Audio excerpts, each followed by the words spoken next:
presentation with my RDB mess, sorry, with my webinar GoToMeeting. Lots of people could not connect because of GoToMeeting was down probably. They had some outage, server outage. So, okay, so actually I was talking about this diagram. It has first diagram where there is single machine. This one is neither available nor partition tolerant because if this machine goes down, you cannot read or write. Okay, and second one where the replication is happening from one machine to another. Writers are writing to one, readers are reading from another. The data reaches a little bit delayed to the readers. So hence it is not consistent. Alright, it is eventually consistent but not immediately consistent. And it is partition tolerant because any of the machine, if you remove, they both have the data, though there could be a little bit of older data in the other machine. Now the third one is where a, a node is getting replicated. Now if you delete this particular node, you have the another node available. I'm talking about the third diagram, and hence it is partition tolerant. But since, like the first diagram, it is not available because all the users are reading writing to the same machines, and hence it is overloaded, as well as they will have locks on each row, and hence it is not fairly available. So cap theorem basically says that systems cannot provide all the three, and this diagram tries to prove that part. Now let's talk about RDBMS story. Okay. Now, RDBMS story is that when you are building a service which is going to be massively,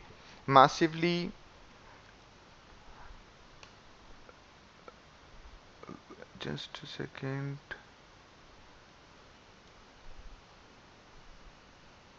if you're building a service which is going to be massively popular, so but you started with your RDBMS, your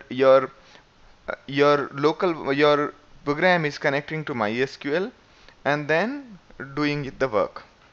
So on the initial public launch of your service, what you done first of all is moved from a local workstation to a public machine or a DMG machine. We call it DMG machine. Okay, and with a well-defined schema, and you launched it happily. After some time, and users started coming, service became more popular, and too many reads started hitting the database.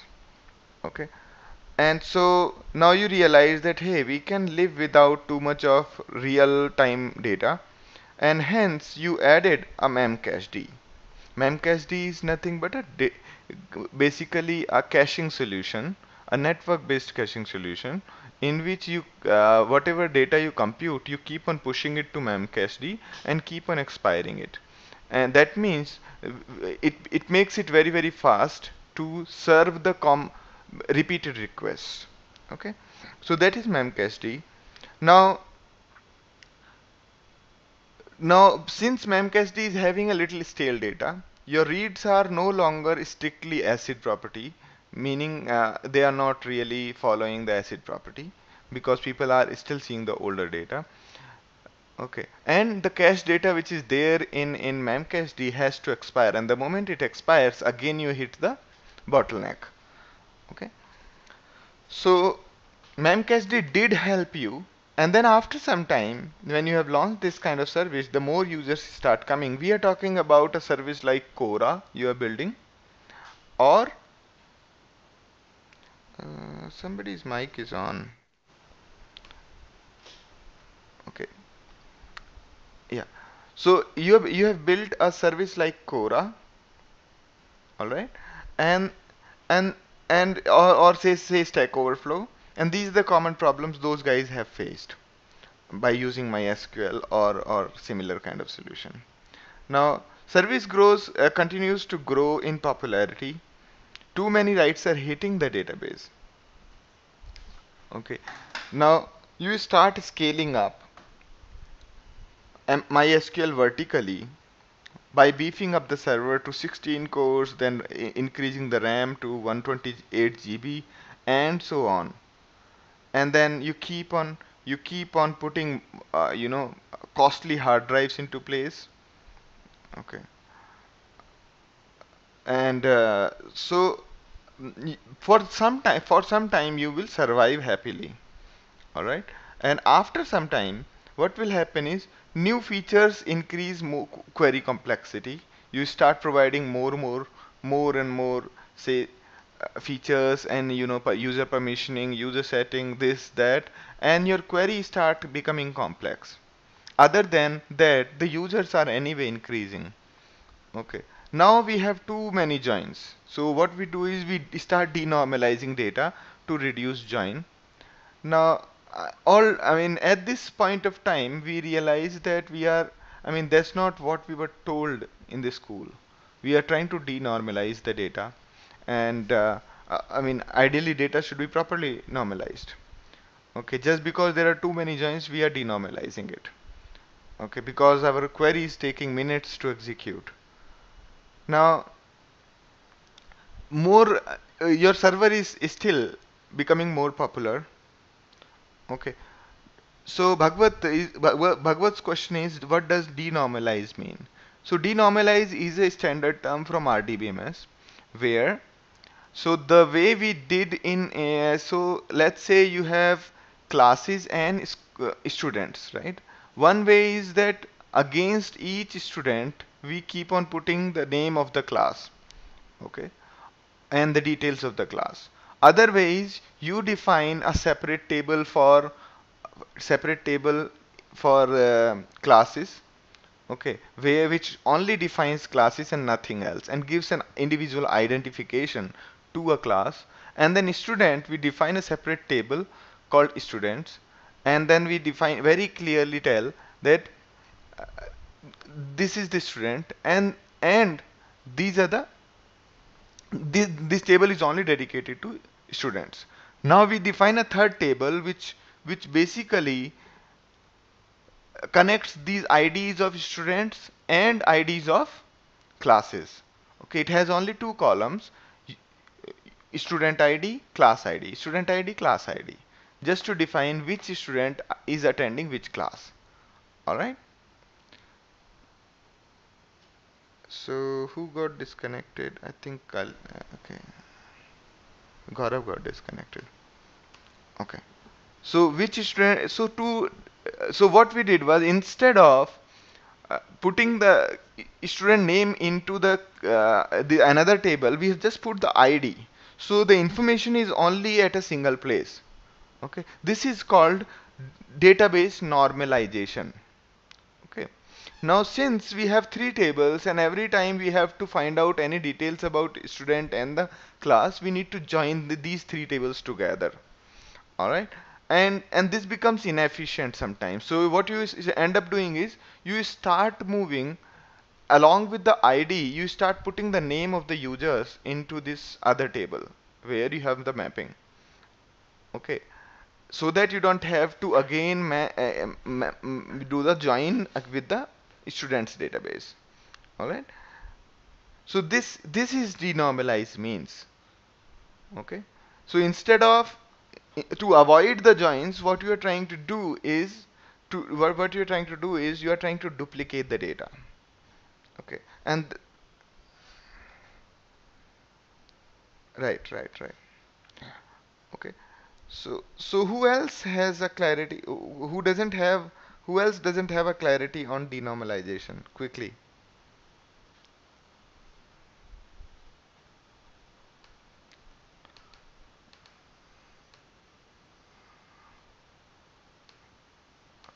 Okay.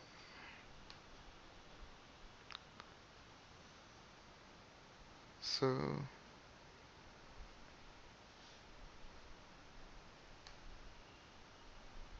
right. So yes, so denormalize will increase the data size, okay, in favor of avoiding the joins. Okay. So you have got something called student table, you have got another called classes table, and then third one is students and classes mapping. Okay, now in this mapping table itself you started putting the student's name, so that just to get the name you don't have to do the intersection. Right. So that's the point I'm trying to drive here, Bhagwat. So using the NoSQL databases, data starts denormalizing anyway. Okay, that's exactly point I'm trying to derive from here.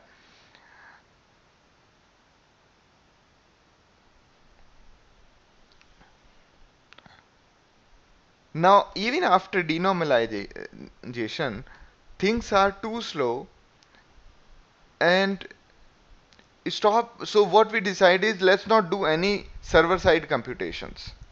Okay, let's delegate most of the stuff to the to the okay. Okay, let's so still, even after we denormalized, we did a lot of uh, other magic like memcached, the database still keep on swamping down. All right, things are too slow, and so what we do is we stop doing server side computations. All right, there is one piece missing over here, which is that we start dividing the traffic to our website, so that the traffic from India hits a different server while US hits a different server. That creates another level of complexity in itself. Okay, so some queries are still too slow and periodically pre-materialize most of the complex queries. So this is what we have been doing for quite often. Like, whatever is, we call it pre-computing most of the stuff. We have done it even in Amazon, because most of our data at Amazon is still exists in the RDBMS. We still use Oracle for storing our whole of the catalog at Amazon. Now there, because of the sloppiness of the query merging, what we have done is, whatever data is too frequently required, we have taken that out and pre-computed it, and then pushed it onto a cache. Okay, so we keep on doing all that sort of magic, and we try to create the reads pretty fast, and slowly after the reads become faster, now your writes will become slower and slower. Okay, so we try to do that. Let's drop this secondary index, stop doing this, stop doing that, and hence you end up with, again, you keep on going back and forth with respect to the performance of the reads, and that's where you stuck with the deadlock and say, hey, we need to invent a newer solution. No matter what we are putting on this thing, no matter how we are increasing vertically scaling up our single machine, it need to be somehow, the traffic need to be divided. Okay, so that's when you realize that you need a NoSQL database.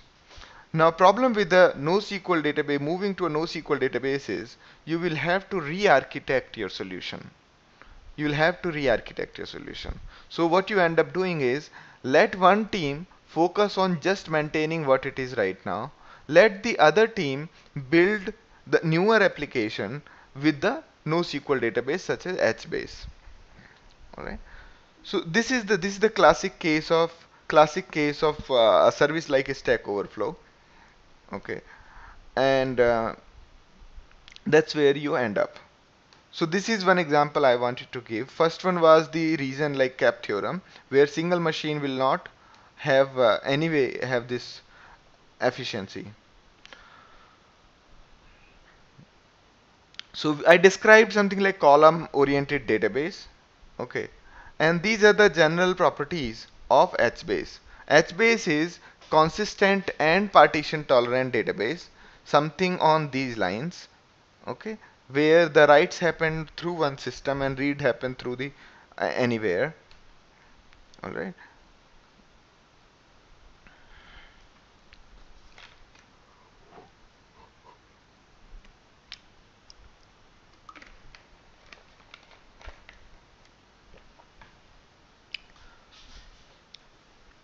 so HBase is basically a NoSQL database, which means it is a distributed database and it is column oriented based on Google Big Table. Rows are stored on different machines and columns are grouped by column family.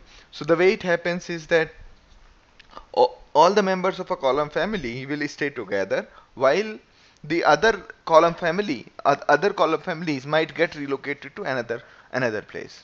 Okay, so the way it generally happens is that you start adding rows and rows into this table, and the moment it goes beyond a particular size, this size is configurable, and the moment it goes beyond a certain size, the data is split into two halves and moved to another machine. Okay, and the other machine is called a region server. A region server. So region server stores your other pieces of the table, not the complete table. Okay, this is good for hundreds of millions or billions of rows if you do not foresee that your database is going to grow beyond 10 of millions, 10 millions, which means 10 to the power 7 rows. Okay, then you do not need to think about HBase at all. Okay, so unless you foresee that your database table is going to hit 100 million rows, you should not be worried about your data. You should be happy with your RDMS solution. Now it is strongly consistent, and not eventually. It is strongly consistent. And then there is automatic sharding, as I just described how the rows move, that is defined by HBase. Okay. Now automatic region server failover, any of the region servers go down, it gets failover to another one. Okay, now it has a strong Hadoop and HDFS integration. What does it mean?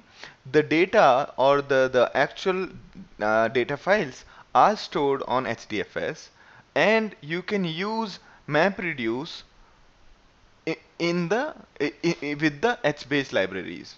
Okay, you can say that for each row execute this map, and for each for all of the output do this. I'll show you a quick example for this.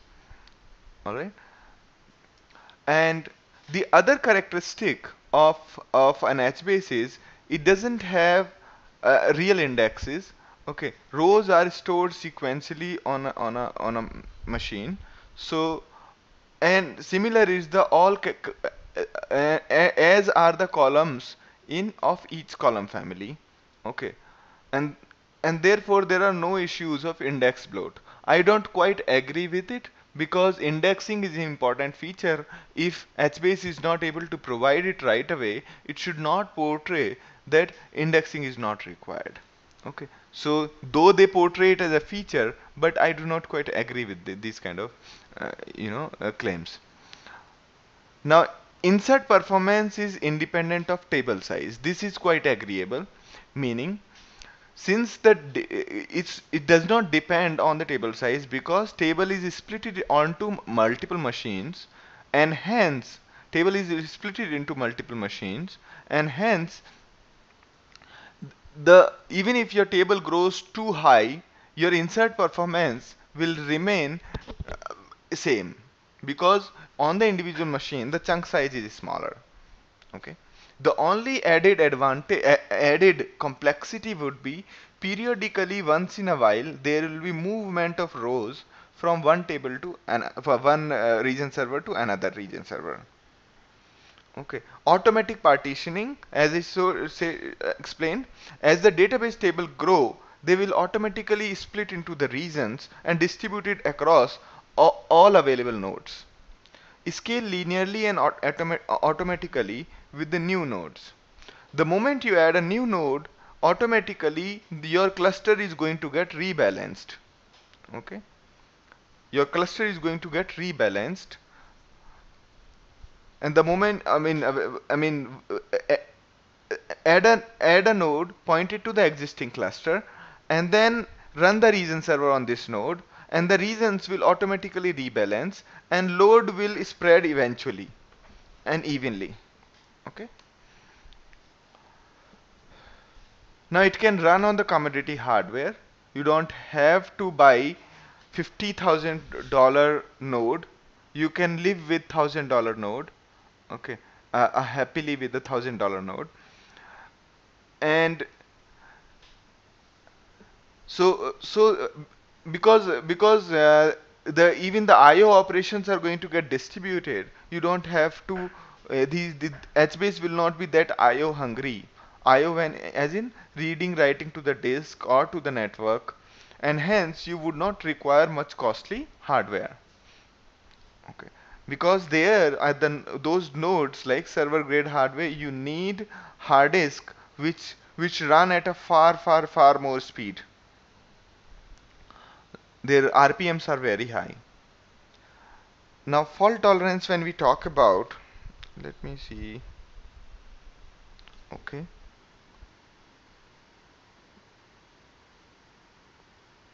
region server failover, please repeat. Okay. Shashank, give me a minute, I will just repeat it. Okay, right. So as I'm describing that, since there is a backup of region server, all right, because the data is actually stored on HDFS. So anywhere that data is going to get stored on any other node, that node will serve as the backup for you. Okay, so each region server will have a copy based on what replication factor you are marking it with. Okay, so generally the replication factor, even in the case of even in case of the HBase, is 3. Okay, which means that each set of rows are going to be get stored on the 3 nodes, and one of the region server goes down, there will be some another region server to take the place. So that is the failover, and this is immediately failover. It doesn't take much of time. Okay, because everything is ready for you.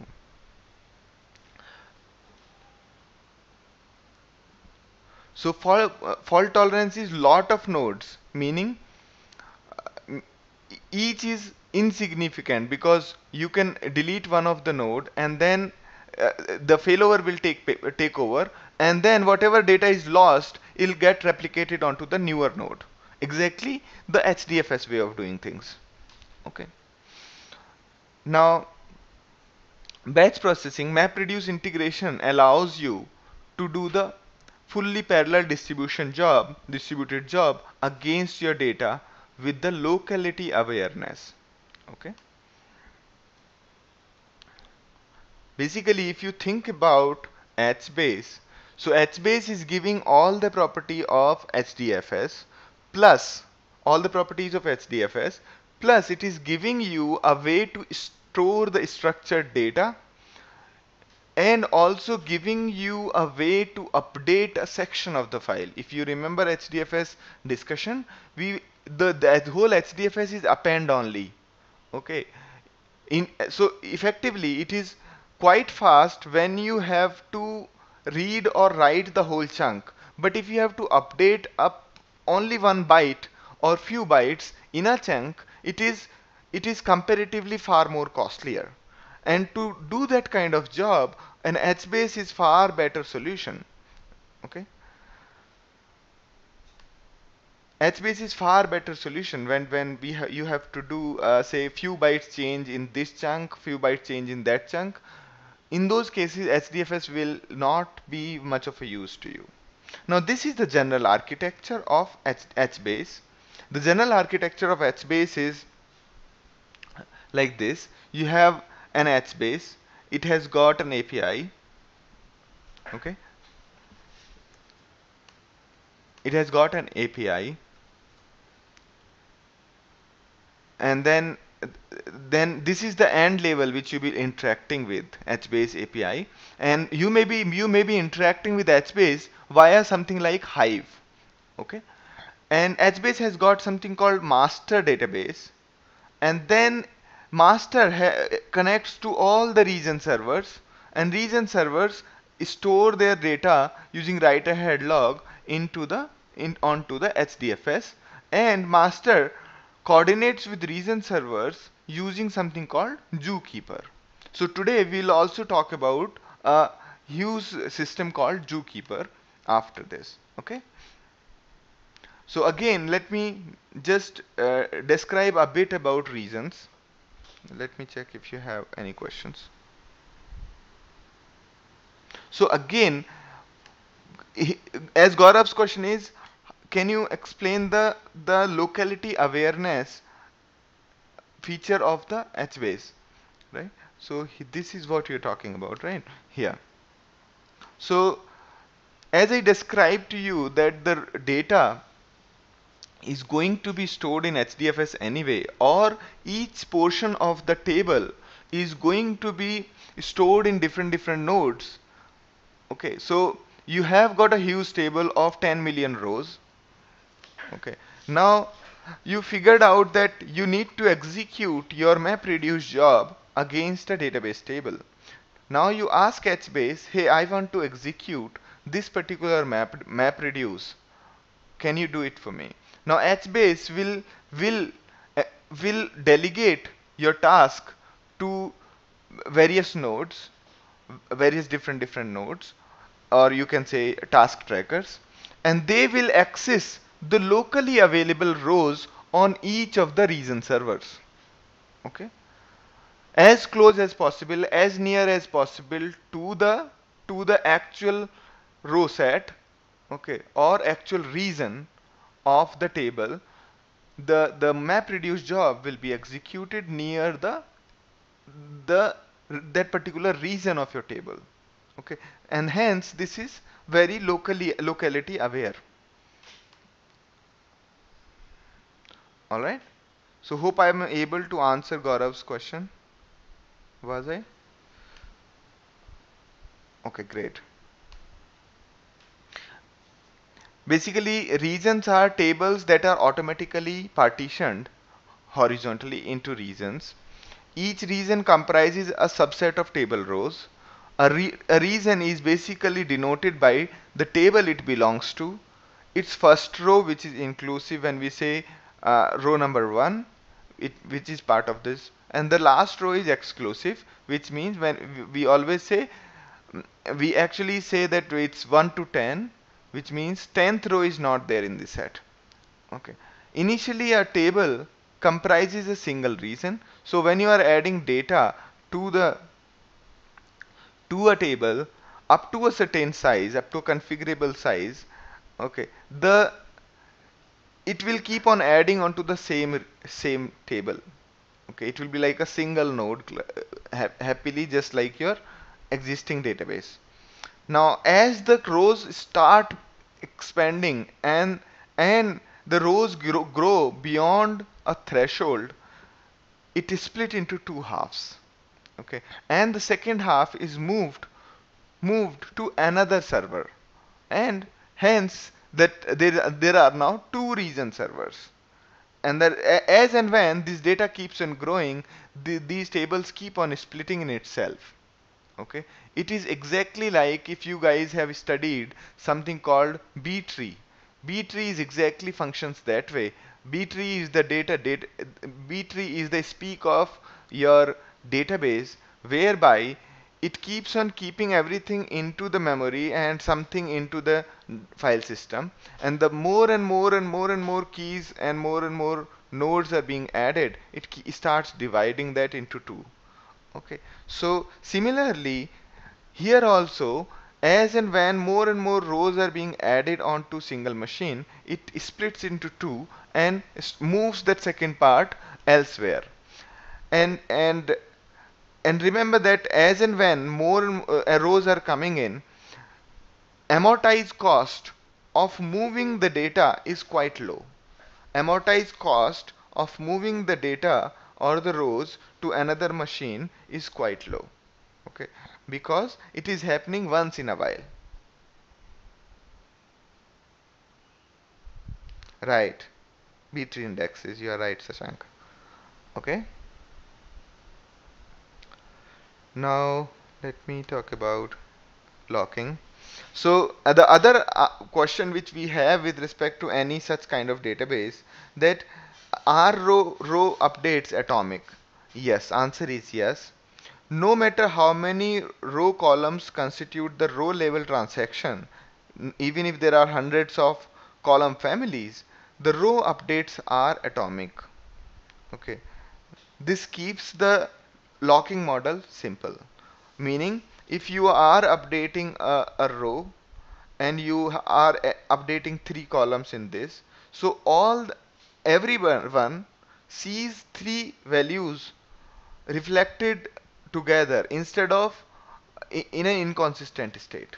Okay, or while doing this operation, if first one failed and the other one did not, first one succeeded, updating to a particular column in a row succeeded, while the second one failed, the first one will be reverted back. This is what is the meaning of row update being atomic. Okay, now HBase comes up with a concept called HBase scanners. HBase scanners are more like cursors in a traditional database. Okay, exactly like cursor in your traditional database. Okay, they have to be closed after the use, so that you cannot really compare them with the iterator of your for loop. Okay, and when you scan the when you scan our HBase table, it will return the row in the order. Okay, and automatically it will jump from one region server to another region server without you worrying about it. Okay, now in the program you obtain the scanner to a HBase table, as we have already explained that HBase is a kind of a written in Java, so the Java API is the most prevalent one, though there is a JDBC drivers which you can use with other systems. And also there are multiple other APIs available, including RESTful API. Okay, RESTful, Python, and all those APIs are available for you. Okay, and there is an API in Avro also. It's a new system. So here, so htable.getScanner, and then you say scan. Scan is the parameter. You are asking HBase to give you a cursor over a table by passing the parameter.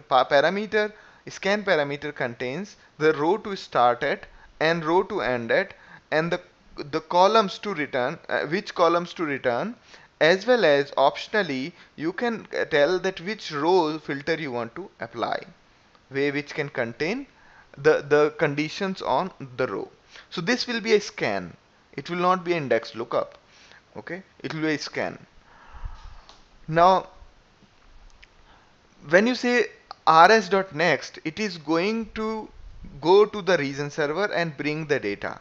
So a better way would be to specify number of rows to fetch, basically specifying a batch size. Okay, that will reduce the number of trips you are going to have.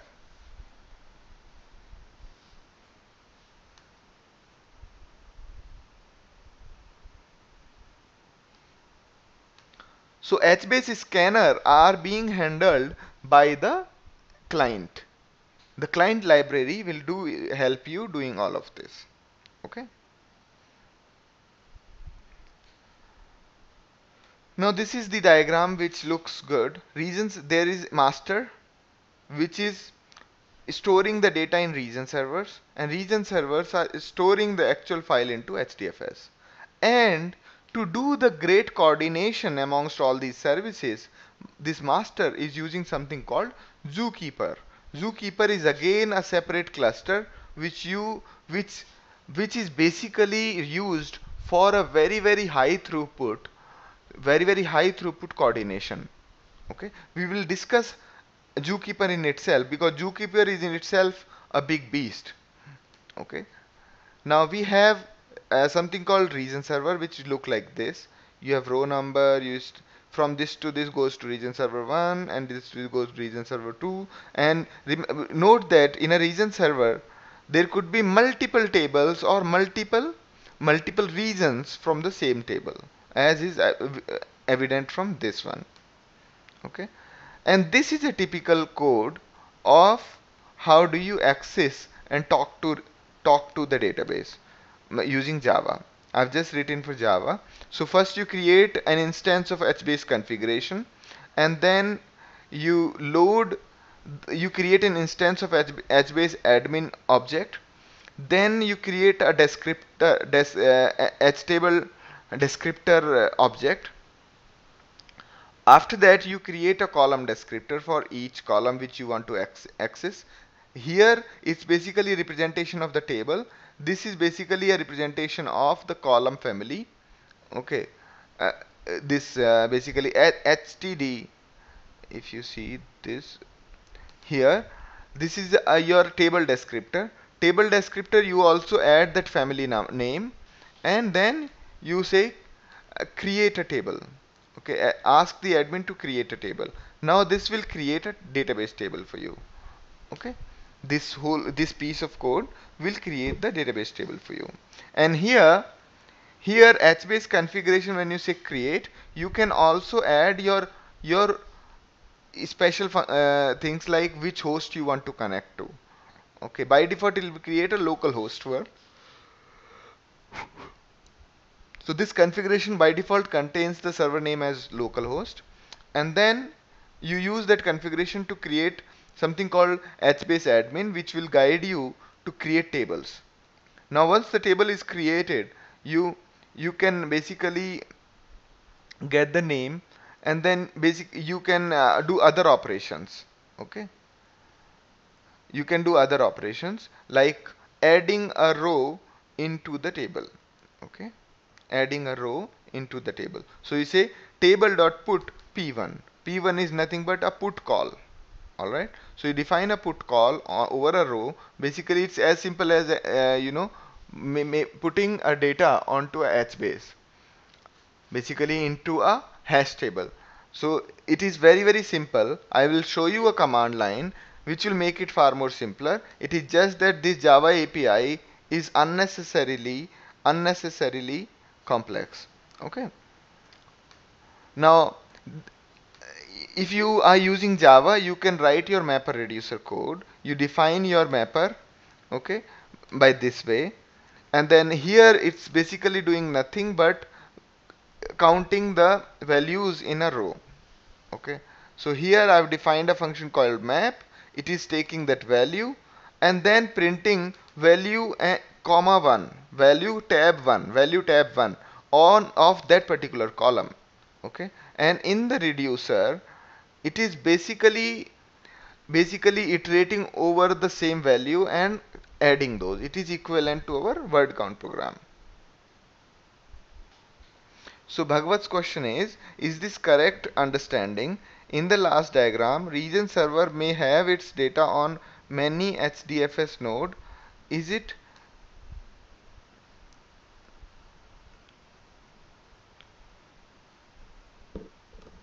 its data on many HDFS node? Is it two-level interaction? No. Actually, the way region server operates is that it keeps the data locally. Region server does not keep the data elsewhere. Okay, locally as in same node on HDFS. Okay, right. So region server is on the HDFS data node. Okay, generally, unless and until you have a very valid reason to have it elsewhere. Otherwise, a region server stores the data locally. But while you're booting up your region server, you can tell that this is my HDFS URL. Now this will automatically figure out how to deal with it. Okay, but by default it tries to keep the data local. So data node and region server are two different things in the sense that region server is actually giving you row wise access to the data. Okay, while HDFS data node is giving you a file chunk. So that is the difference between the two. Alright. As well as there is a movement of the data between region servers in terms of row. The moment the rows are growing bigger, they start moving and rebalancing starts happening. Okay, but for the local storage, for the actual storage of the data, it's using HDFS. Okay, you can imagine that region server is a database while HDFS is a file system. All right.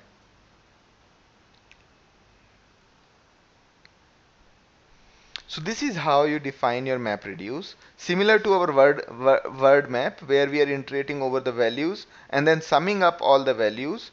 And in this one, we are just printing the a value and space one. One is what? A value int writable and one. Okay. So we took the column values from a table and converted them into this format. uh, Actually it will be better if I just do a new slide here. So value 1 and then value 1 and then you have 1 and then value 2 and then 1 and so on. You that is what the duty of mapper here is. This is what this guy is doing. Okay, now if value 1 has got a reoccurrence, now reducer will do is sum up these two values of value 1 and value 2. This is what this code is actually trying to do. Okay, so basically here I'm trying to quickly demonstrate you that it is possible to execute a map reduce. Here I'm telling HBase that this is my job. Okay, this is my configuration, this is my job, this is my jar, or this is my mapper reducer, and please init table mapper job. This is what this guy is going to do. It is going to run your reducer and mapper class happily. So this is how you can execute a, your mapper and reducer on top of HBase. Okay.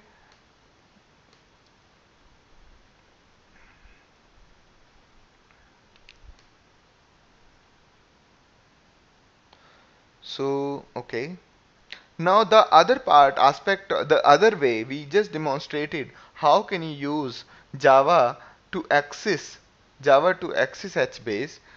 Similarly, there are multiple other languages such as Avro and other aspects. All right.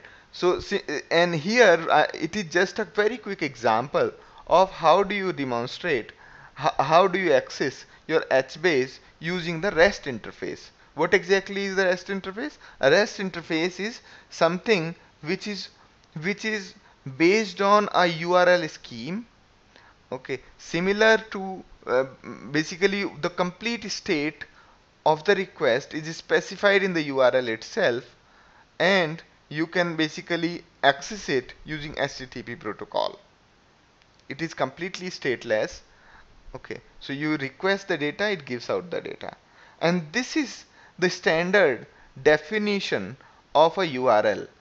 Okay, so whenever you are accessing the data through client through the RESTful interface, it's basically accessing the data using a URL. And the definition of URL is, it starts with a scheme. A scheme is HTTPS, FTP, HTTP, or there could be multiple many schemes. Then user colon password at some whatever domain name you have, colon 8080. Alright, this is the port. If you don't specify the port, the default will be taken based on scheme, and then this is the path to the this is the path to the file, and then there are these parameters, and this is the fragment does not reach the server, it stays on the client itself. Now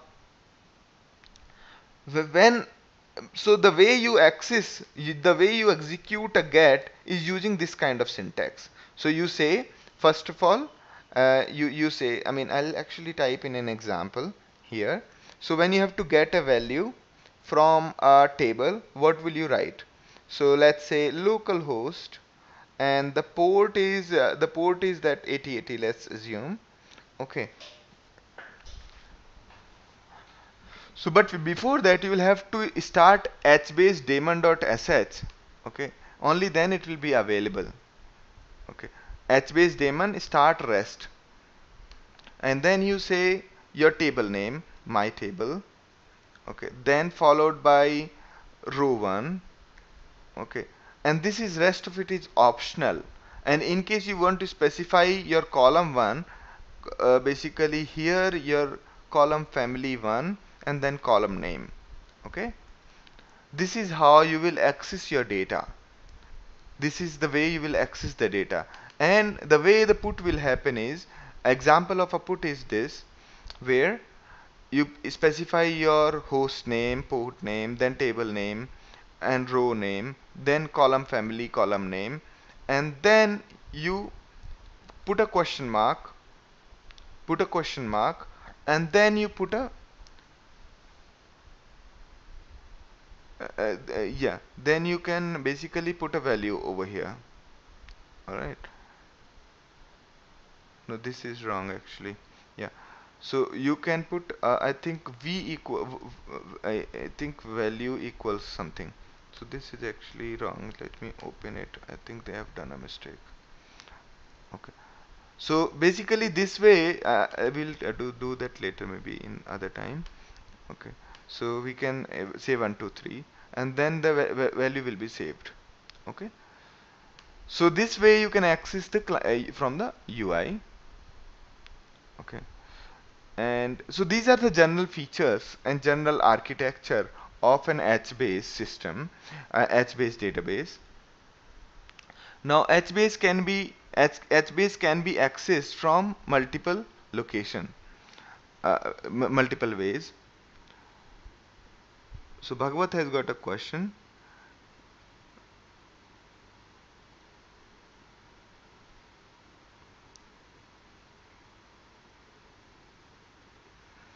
So I have to demonstrate this. I don't have a right away a big example for you, but I can demonstrate a very simple plain one for you. Okay, and yeah.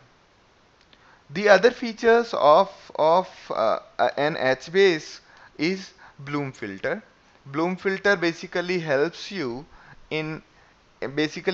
you in quickly answering lot of no's. I mean no as in negative answers.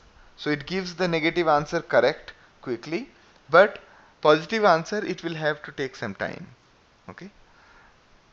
So it knows what it doesn't have very quickly, but if otherwise it have to look up the database. So this is the feature of a Bloom filter. Okay, now this is a very quick example which I had prepared.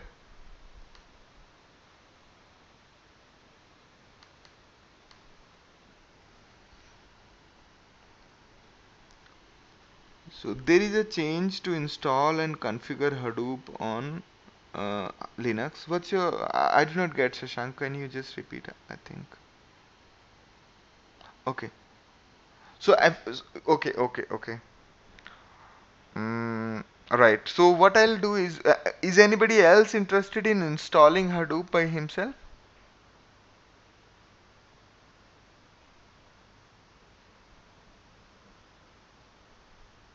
Because I have not really guided anybody how to install Hadoop from scratch.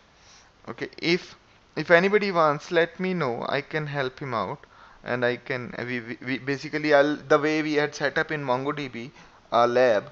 I will also set up a MongoDB lab here. I mean a Hadoop lab here. Okay. For say a week. Okay.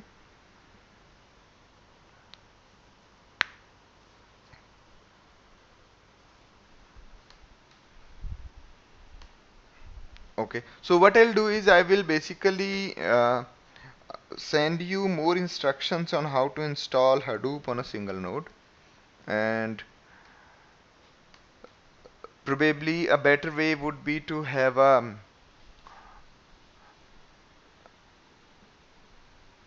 okay, yeah, I'll send out I mean steps. But I would actually suggest you, because whenever you do a Hadoop installation, you have to configure multiple things. First, you have to configure HDFS, then MapReduce, then other services, and that takes a considerable amount of time.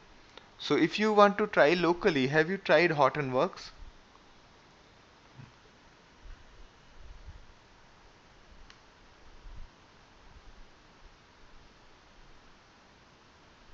Okay. Okay, great, great. Because that one you can actually try with a virtual machine. That makes your life very very easier. Okay. And if you want exact instructions, I can also help you with that. Also, in the meantime, what I found is that using Ambari, there is a project called Ambari, which quickly installs everything. You do not have to do anything by yourself. On our nodes itself, we have tried using Ambari. That seems to work pretty well. Okay. Now, okay. So these are the quick way of HBase. Okay, let me see if I can.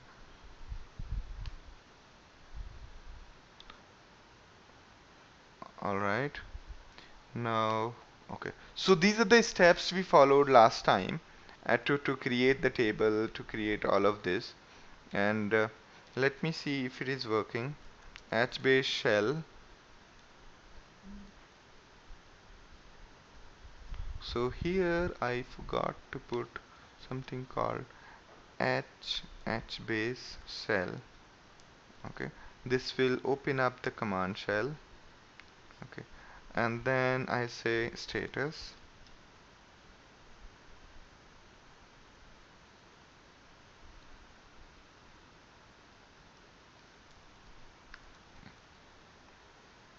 So one server, zero dead. Okay. So it shows that one server is up. Now I'm creating my table. Create my table with a column family, my CF. Okay.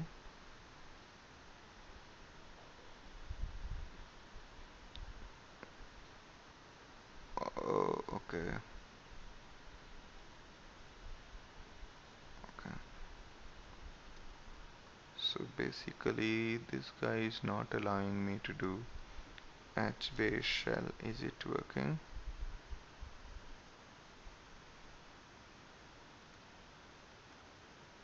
Okay, HBase shell.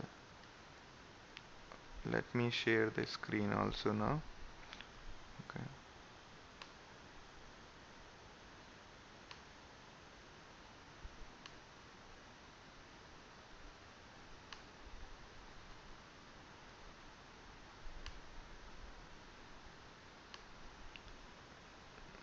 Okay. Now let me check the status.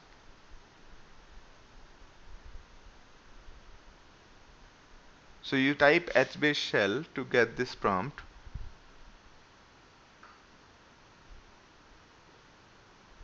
I think I need to start it up. Let me start it up. So HBase server, HBase daemon.sh, and then I say start. So does it require necessarily start hbase.sh? Okay, so it has started the HBase server, and I say HBase shell.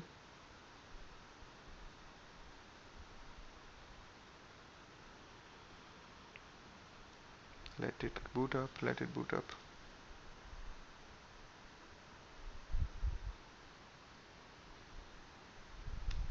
What is happening with this guy?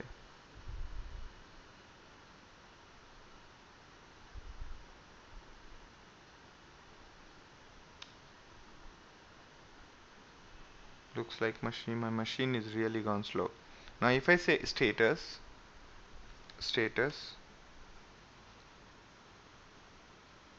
one servers, one is up. I say create table, and create, say, my table, and every as I described that every table has something called column family. Okay, so I define a column family. Column family is a group of columns. So you define a column family instead of defining columns in that column family. So you can have multiple column families, and then you keep on adding various columns into various column families. Now I say list, and we have got one table. Now I can also say list and dot star my table. Basically I can give a regex to look it up, and then I can say put this into my table, and that's it. Now I can say list, and basically I can say scan my table. Okay, scan my table.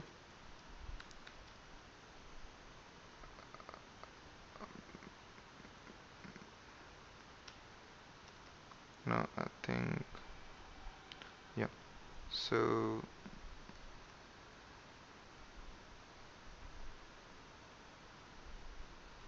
come, it's booting up. Okay, now we say scan and then say my table. Now it shows me row by row. For the what did we insert? We inserted this. We said put into my table, into a row. Every row has got a name or identifier. Into this row called row 1, in this column family, this particular column. Okay, as I said, each column family has a column.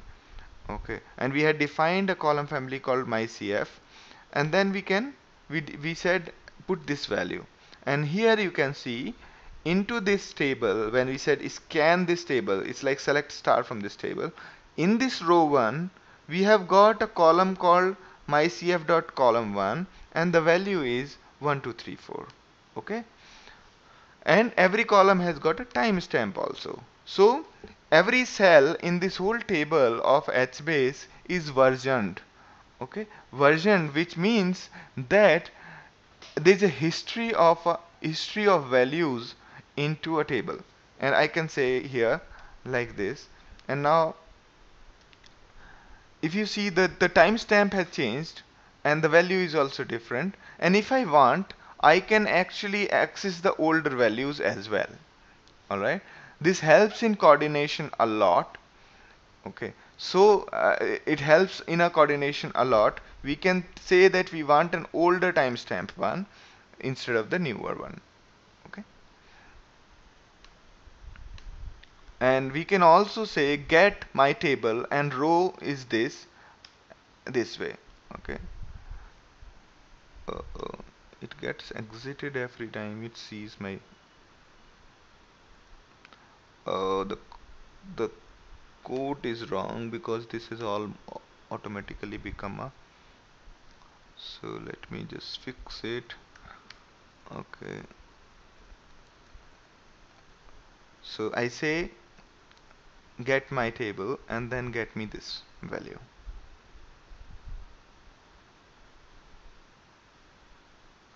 Alright, so this gave you the actual value of this table, this particular cell, which is this much. Okay, and you can also define a version over there. Similarly, you can see how did it define a table by saying describe. This is not right. Okay, it shows you the table has got a column family, and it has got data block encoding is none. The Bloom filter is there on the each row. Okay, and replication scope is nobody. The versions are 1, and so on. Okay, so these are the various details of this table. Okay, now we have got, we can basically, and for before deleting a table you have to disable it so that all the reads are stopped from this table from all the nodes. So disable might take a bit of time. Uh, okay, Now only now you can do a drop table. Okay. Now I'm sorry, because the single quote is troubling a lot. This single quote is troubling a lot. Again it got converted. Okay, now this is fine. Good. So we can do a drop table, and also you can see the status of your running server using. Okay.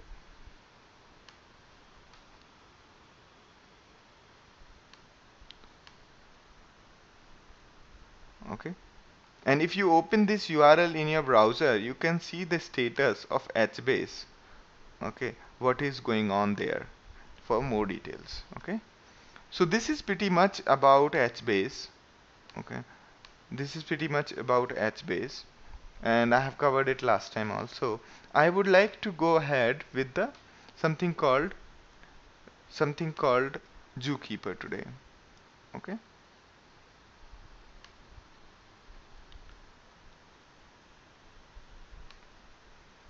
so not this one. I will like to go with this one. Yeah. All right. So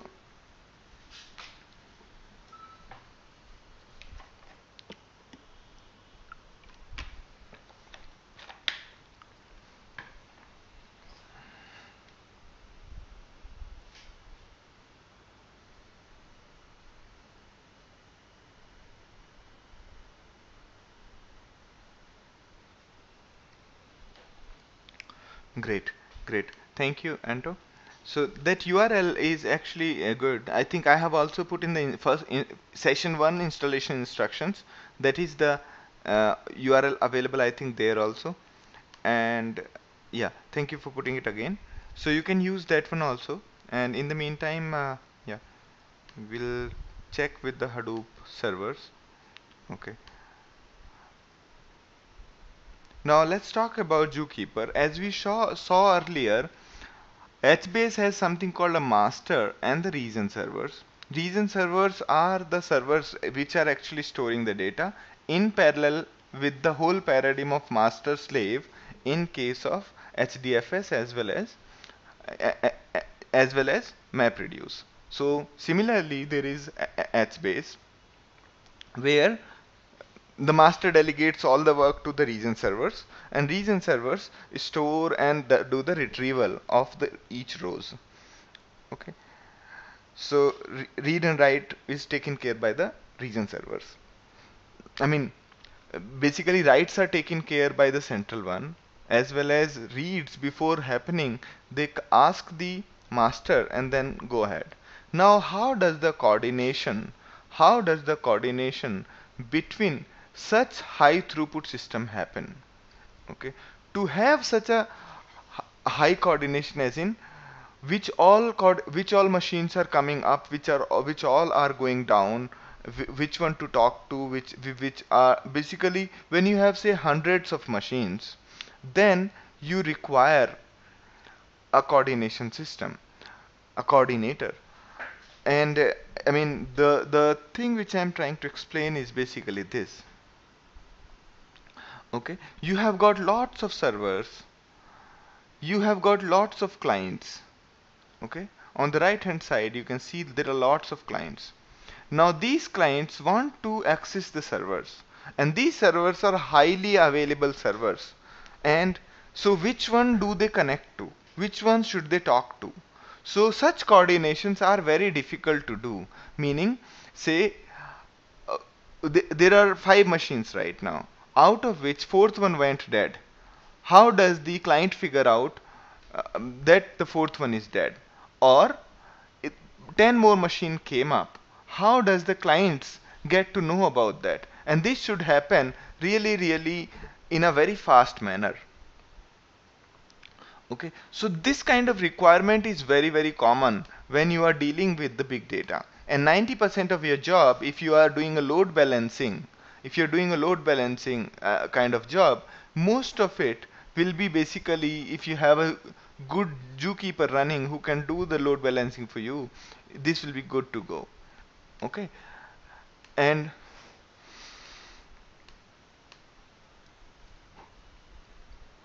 so basically it's a distributed coordination service for heavily distributed applications. Okay. Parallel to this one, at Amazon we have a config servers.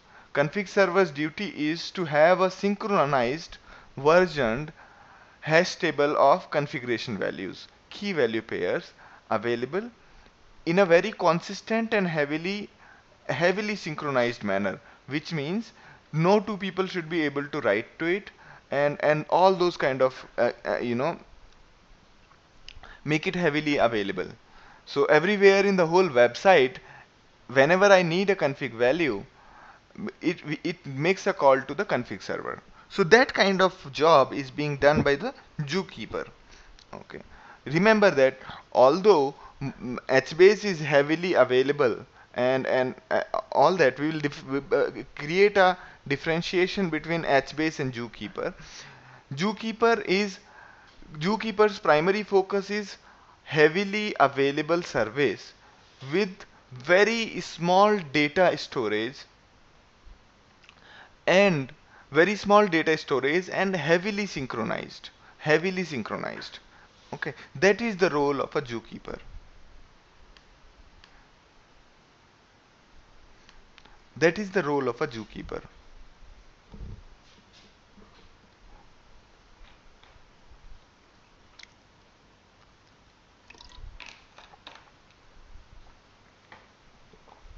And HBase was using it for the coordination between region server. Alright. So zookeeper is nothing but a simple set of exposes a very simple set of primitive, like exactly like a very simple, how should I describe, a tree structure. Okay, a centralized tree structure on which where you can put locks on each node and access values from each node in a manner such that it is thread safe as well as it is multiple processes safe, and it is very easy to program too. And the structure data model is like a directory tree used for synchronization and configuration maintenance, and there are multiple more use case needed. So in Java, if you have a Java virtual machine, or if you code, or in any of other systems, there are always these small constructs which say that if I put a lock here, then no two functions should be able to access this particular block of code. Now this is fine if it is happening on the single machine. What if the similar kind of functionality, locking functionality, or other kind of mechanisms you need, such that no two servers are going to hit a particular thing at the same time? This kind of coordination when you require, then you need a service like a zookeeper. I'll give a couple of example and a real hands-on way. Okay, this is not a database for you, meaning it cannot store bigger data, and the more data you push onto it, the slower it will get. Okay, and it is not designed to be your data storage. It is only designed to store a small key value pair kind of things. Okay,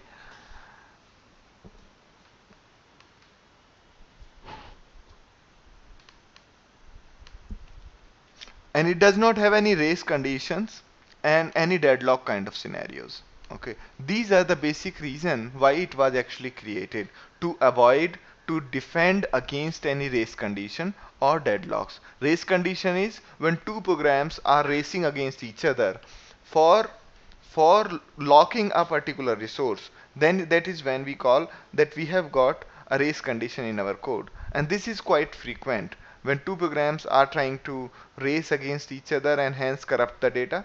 This is quite frequent in multi-threaded environment or multi-processes.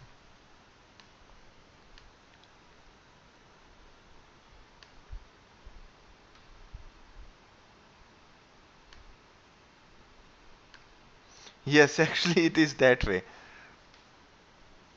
And I would say it manages the zoo of wild animals. Okay. Hive of bees, pigs, elephants, yes. And yeah, there are more actually. There is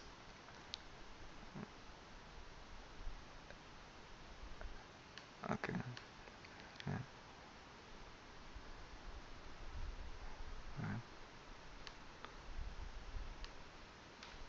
Basically they this helps them coordinate better, and that is what is the role of a zookeeper. Okay. So similarly this is another design goals whatever I has reiterated earlier, and it is heavily replicated. Okay, heavily replicated. So Zoo service, it has got multiple servers, and and it has got multiple clients. So when the users are accessing it, this has to be very fast and available to all the users. The client keeps a TCP connections to the zookeeper service, and the client gets the watch events from the zookeeper service. Watch events are like a event bus that this guy tried to update this particular data. Okay, those kind of thing. And the client keeps on sending the heartbeat to the zookeeper service. If there is a connection breakage, automatically of the client library of the zookeeper connects to the different machines. Okay, the servers know each other also, and they keep in memory image of the state. Okay, so they keep in memory image of the complete state. Okay, also the transaction log and snapshots are persistent for all the servers. Okay, and the way it performs is actually is it first saves the data onto the disk and then it loads into the memory. Okay, okay. Now first is it is to be very simple. Okay, it provides you strict ordered access for the synchronization.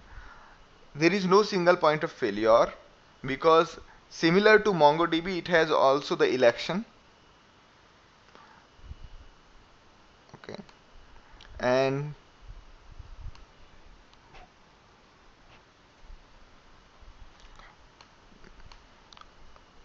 it is heavily ordered. Okay, the fourth is it has to be extremely fast, and this gives a performance of really high performance for the cases where the reads are 10 times than the write values. At Yahoo, where it was created, the throughput of a zookeeper cluster has been benchmarked over 10,000 operations per second for write dominating workloads generated by hundreds of clients. Okay, now just let's say hello to zookeeper. Okay, let's say hello. So we SSH to Hadoop 1. Okay, and let's see. So we SSH to Hadoop 1, and then you say echo are you okay, and NC is connecting to this port on this particular to 2181 port. You connect using NC. Okay, NC is that uh, I don't know that. All I know is that it's like a telnet where you can, it is called netcat also. So you talk to this port and then say are you okay, and it replies back with the status. Okay, that's a very quick check to see whether the server is running or not. Okay, and there are other commands.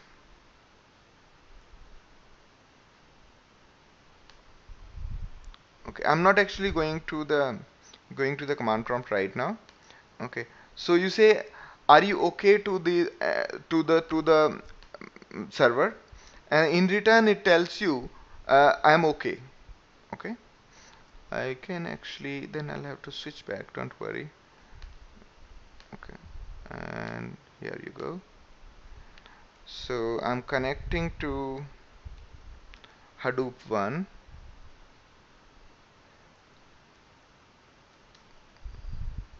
I'm connecting to Hadoop 1 and I'm saying echo, are you okay? And then telling that, piping that information to 2181. Okay, and it says quickly that I'm okay. Or you could do one more thing.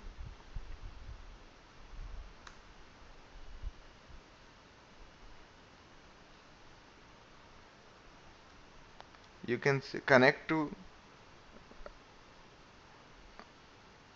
you connect to the local host. It is so horrible to type here. Okay, and then say, are you okay? And it quickly says I'm okay, right? Similarly, if you want to see other information from the server, you can ask stat. So it shows you the detailed statistics, what is going on with that machine. Okay, similarly it can tell you more about the system, such as there are all other commands, right? There are other commands like config.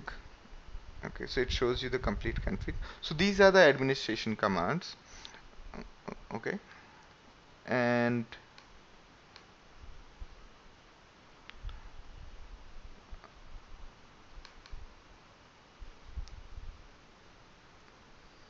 okay, now, so similarly these are other commands which you can ask the server and it gives you the status.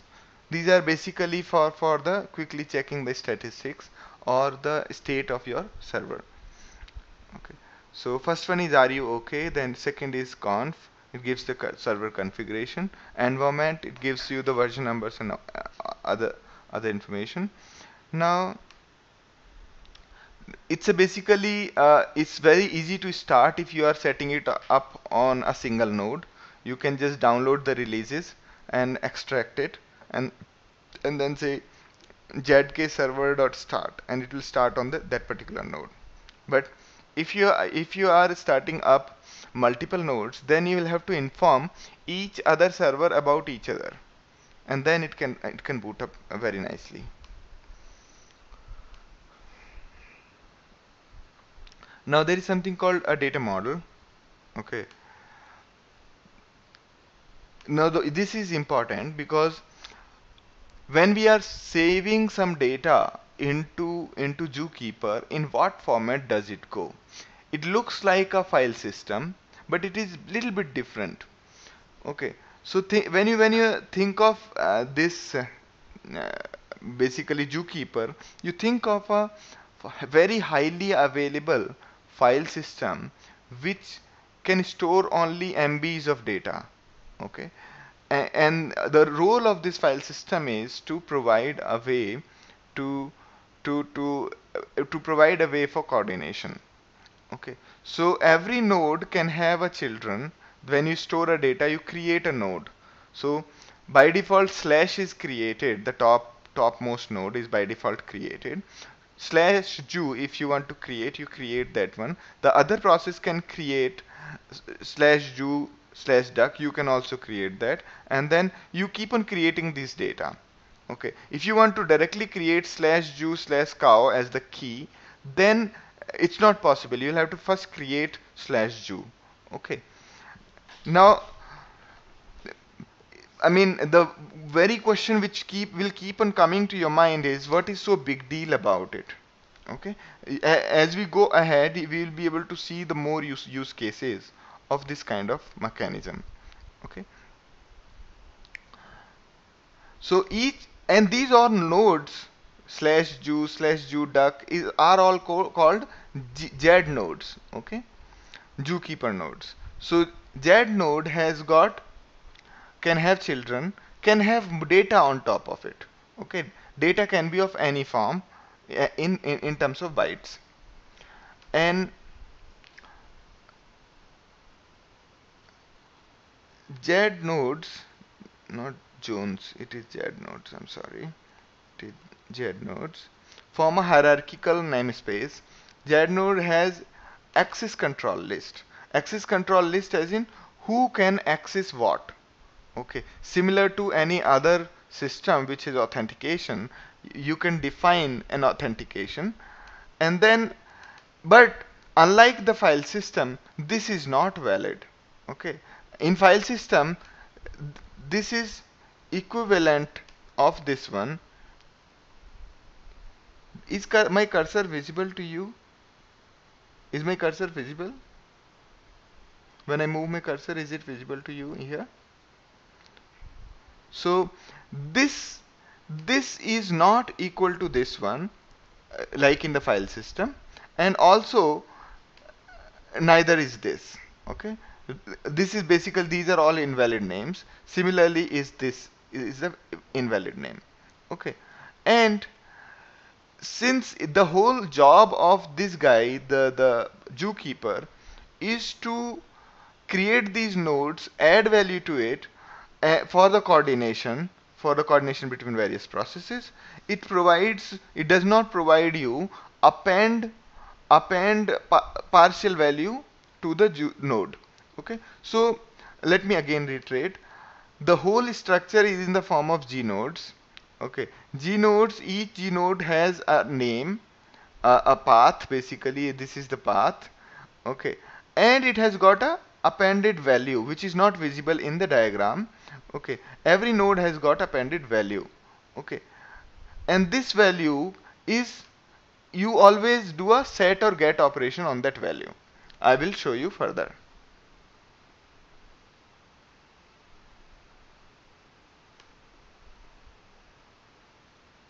Okay, selection but not the mouse. Okay, okay,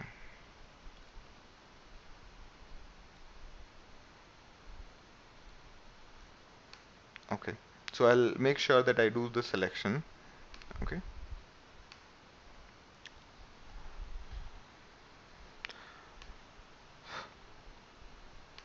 okay. So this is the basic data model, and we will go ahead with other stuff very quickly. So do you guys want to take a little break?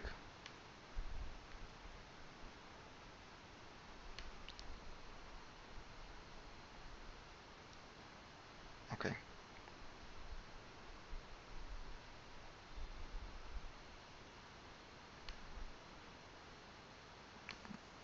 okay. So let's come back in say 10 minutes. Okay,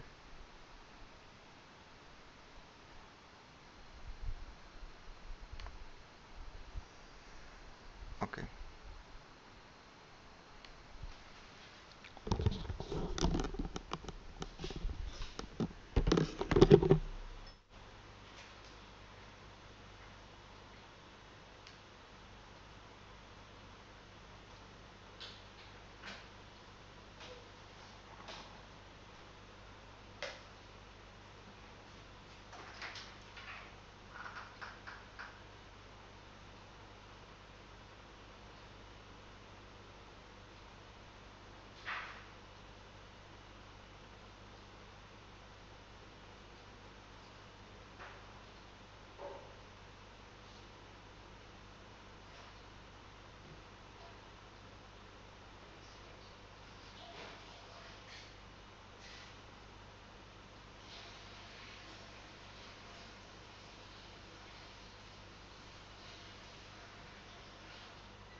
Hello.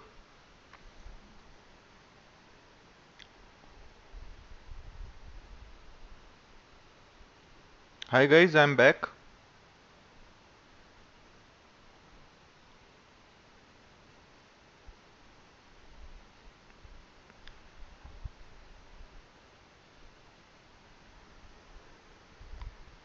Okay, okay, great.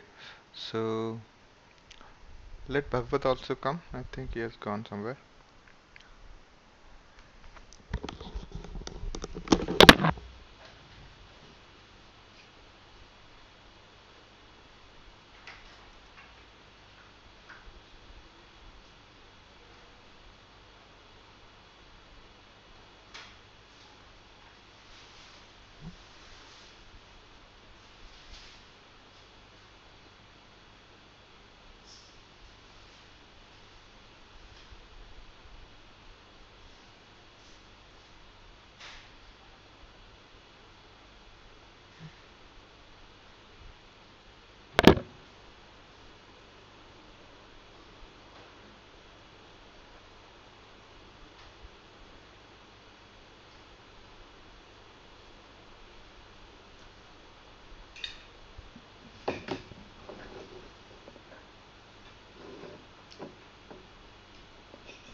I think it is going to take some time, so let's start. Okay, great. So we were talking about the data model of zookeeper. Okay. Now, data axis is either atomic, meaning is completely atomic. All the read operation or the write operations are either uh, will give an error to you, or it will give you the complete data. Okay, so whatever data is stored on each node, you will either get the full data, or you are going to get a error there. Okay, so any questions still here before I proceed?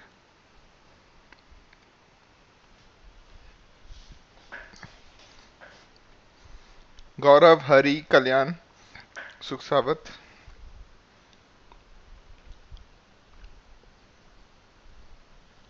Okay, okay.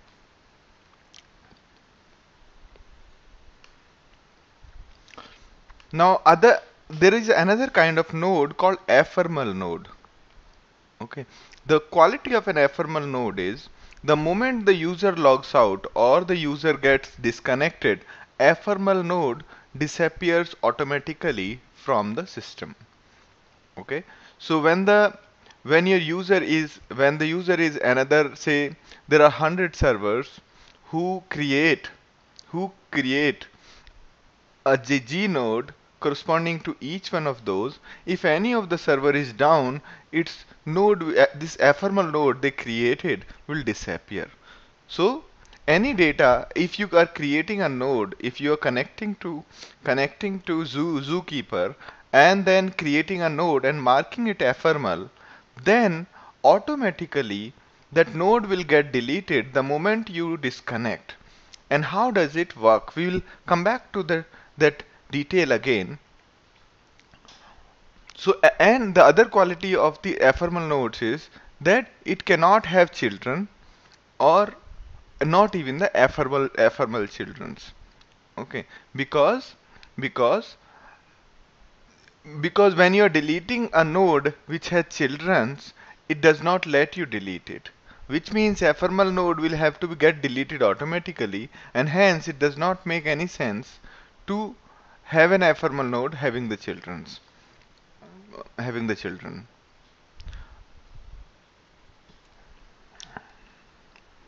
Okay.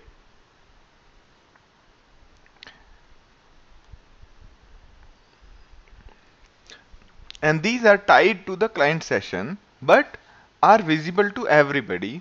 If there are multiple nodes, then it is visible to everybody. Okay, so ephemeral nodes are the nodes created by the user.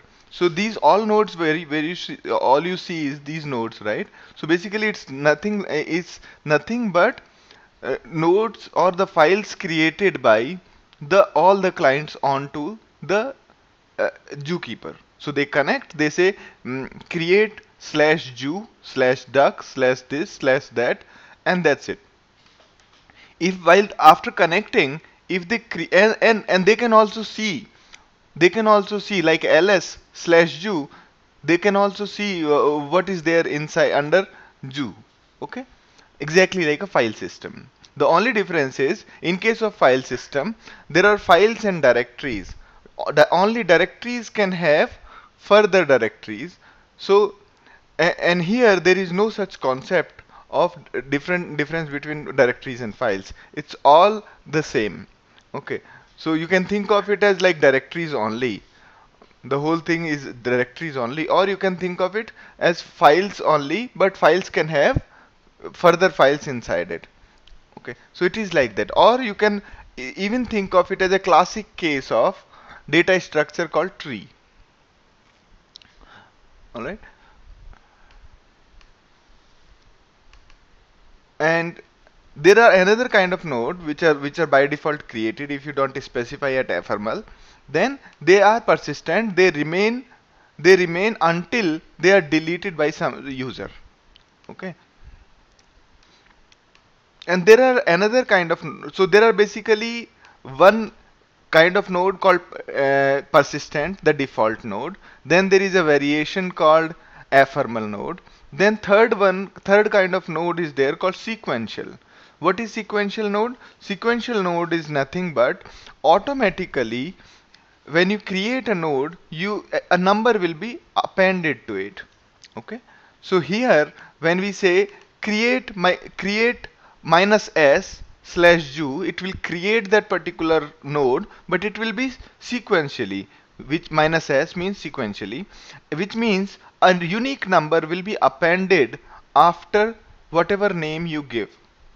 Okay, and this number will be sequential in this particular parent node. Okay, this slash is the parent node, and we are trying to create zoo. So instead of zoo being created, this will be created. Okay, similarly, if we try to create this for the first time, you will get say 3. If you try to create again, the next one which is going to be created will be 4. Okay, similarly here the next one which is going to get created, if you say again here, then it will be 9. Okay, so this counter is the property of the parent. Parent here is slash slash and parent here is slash zoo. Okay, so these are called sequential node. There are lot of usefulness of a sequential node. You can think of hundreds of such use cases. Say you are building a support system, or you are building a system which is say email system. Every email which is coming in need to have an ID. Okay, so you can use this kind of system to create these IDs for you.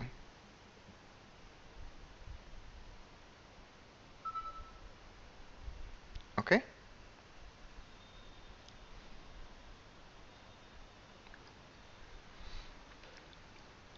and this counter as it increased from 8 to 9 and 3 to 4, it will keep on increasing monotonically. Okay, and this is a property of the parent node.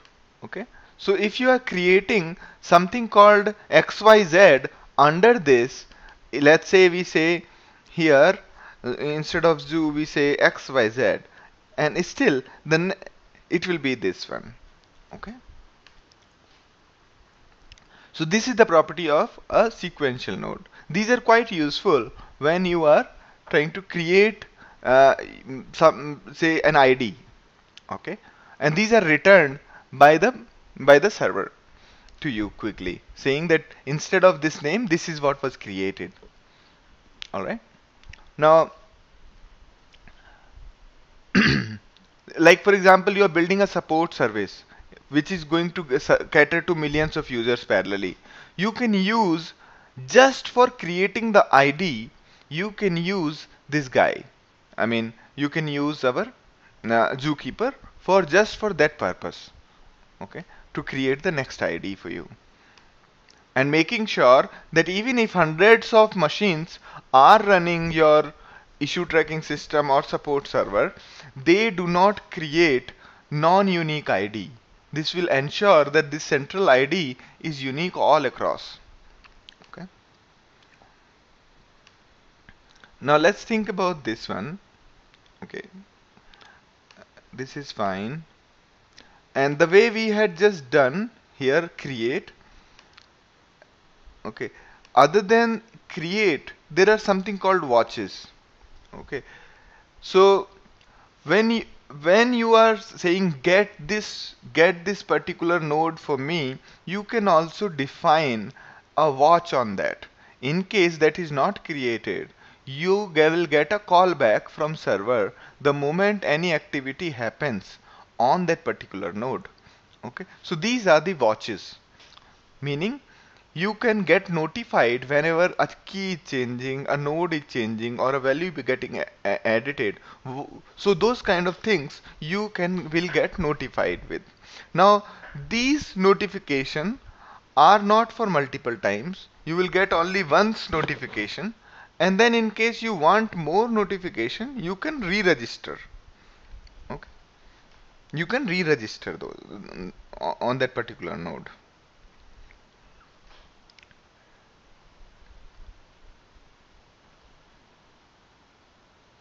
Okay, now there are other functions, there are many other primitive operations provided by our zookeeper. It has got, first operation is create, as we demonstrated earlier. It creates a z node. The parent of z node must exist, otherwise it gives an error. Delete deletes the z node, it must not have children's. And then exist, test whether the z node exists, and gets you the metadata with respect to z node. Metadata means the timestamp and access control list. Gets access control list, set access control list on that particular z node. Okay, and get children, it gets you the immediate children of a node. Get data, whatever data you have stored on the node, other than and including the name of the node, that you will get that data, or you can set that data. But there is no such thing called open this data for writing and then you append to it. No, that is not possible. Then synchronize the client's view with what is there for in the zookeeper. Okay,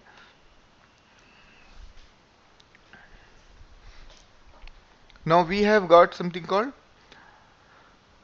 other than these primitive operation which zookeeper provides to you, there are something called multi-updates. What is multi-update?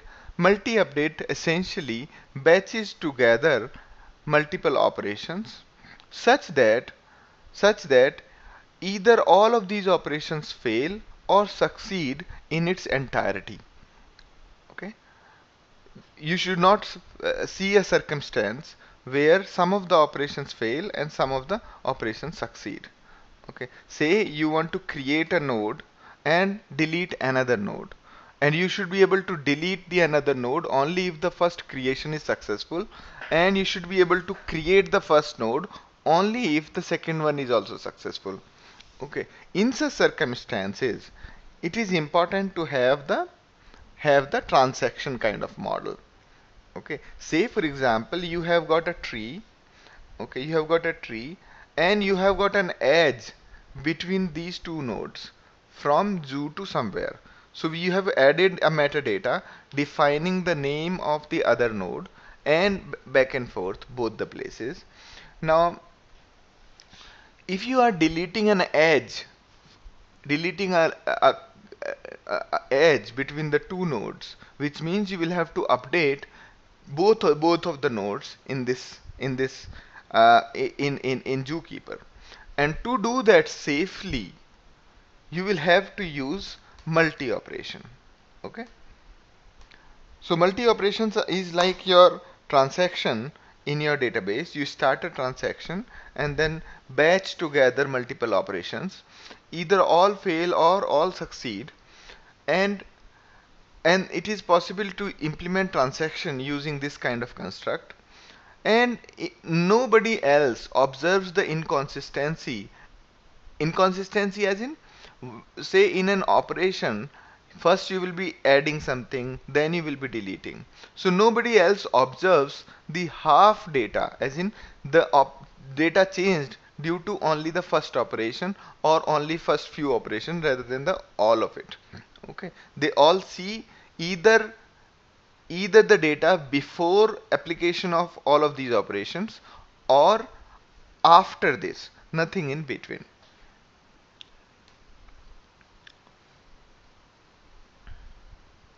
Okay, so I think I missed a lot of questions. Right. So Hari, your question is answered for XYZ. It's okay. So can you repeat? So basically here I was talking about, if you say slash Jew, you will get 8, slash XYZ you will get 9. Meaning the slash, as in the parent node, has got a counter whose value was 8. Now it has got increased to 9. Okay. So yeah, it's like a sequence or stored in the parent node. All right. Now,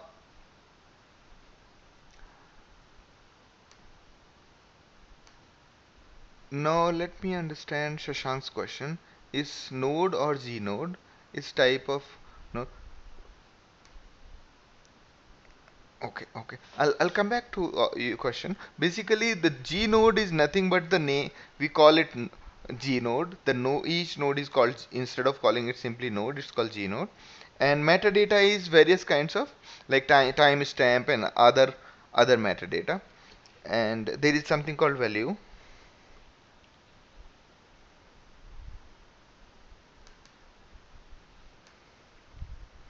Ephemeral, sequential, persistence, all are the type of Z nodes. Okay. Yes, yes, you're right. So Gaurav's question is watch like a listener to an event? How to get the event type, that is update or delete? Excellent question. So just hold on for a moment and I'll show you. So whenever you get an event, it also carries the data type. So you said create minus, Hari's question is create minus s slash this, or should we create slash? So there will be two different answers to this. Okay, so if you do this, okay, if you do this, first xyz to exist, and to make xyz to exist, the second one you're talking, if you execute the first one, it will basically create this. Okay, this kind of thing. Okay, and while doing this, okay, it will be creating something like this. Okay, now you can understand the difference. But slash xyz should be created already, and to have slash xyz created properly, you need to have it non-sequential, otherwise automatically a number will be appended to slash xyz. Okay.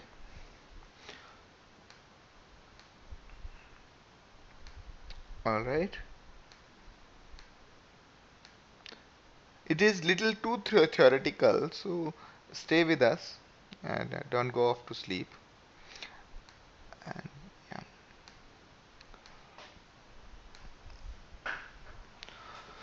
all right. So we have got this one. Okay. So Hari, you got your answer. Shashank also.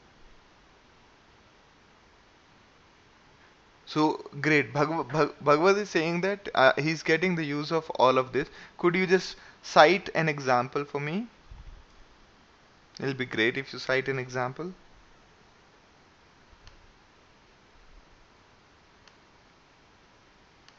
Okay. That's why I was asking because I'm surprised. Okay. Great. So basically the use of such system is as we earlier discussed that almost all of these systems which are to be made available to lots of users. Okay. All of them no, need to have a system for coordination. Okay. And in those cases you require these nodes. You require Zookeeper for the coordination between massively available services to the user. Okay. Or anybody who wants to do the coordination, then they can use such kind of system.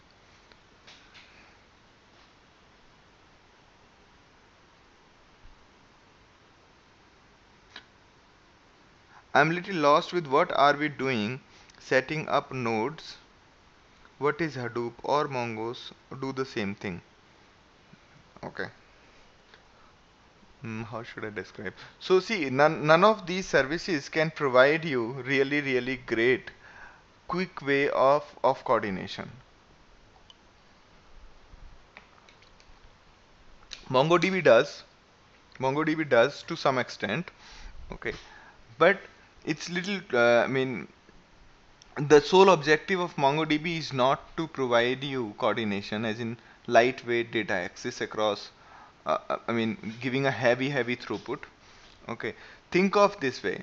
Say, how should I describe to you? Anyway, you will get clarity as you go on. So whenever you have to provide say small services, small data, less data intensive services, but uh, really heavily available services and very consistent, heavily available and consistent services with which can't afford to carry a lot of data, then you use such kind of services. Okay, the way HBase is using Zookeeper for coordination between region servers. Similarly, you can also use it for multiple use cases. Okay, there are a couple of immediate use cases you can think of. If you have to generate an ID for a system which has to be really fast and singular all across hundreds of servers running, all hundreds of servers which are load balanced, and basically say it's your CRM and your customer support is people are calling you and a unique ID has to be created or any other kind of coordination is required, then you require somebody or some server which is centralized and really robust. In those circumstances you use Zookeeper kind of service. Right. So see, MongoS also does not do anything. MongoS uses MongoDB for doing all of that. Okay. And MongoDB is heavily inspired by a system like Zookeeper. Okay. Or actually both of them share a similar inspiration. Okay. But I mean this in case of MongoDB it's not that fast and atomic. Here it's very atomic. If you remember, in case of MongoDB people are able to read dirty. Okay, read the dirty writes. So MongoDB was not able to provide you thread safe or multi-distributed network safe data read and write. And that is why you require a system which is extremely safe for coordination. Okay. Safe and fast.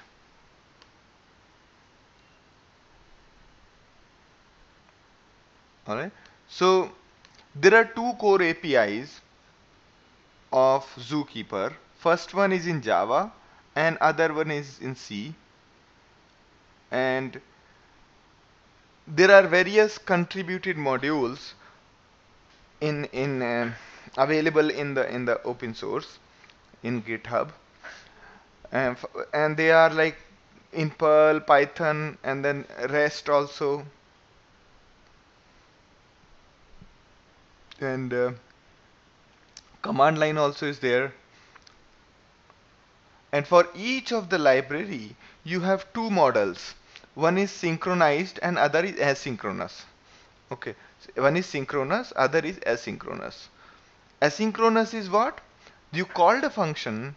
Synchronous is what? You called a function, and you will uh, get the output, or it will return you a value at the end of the call.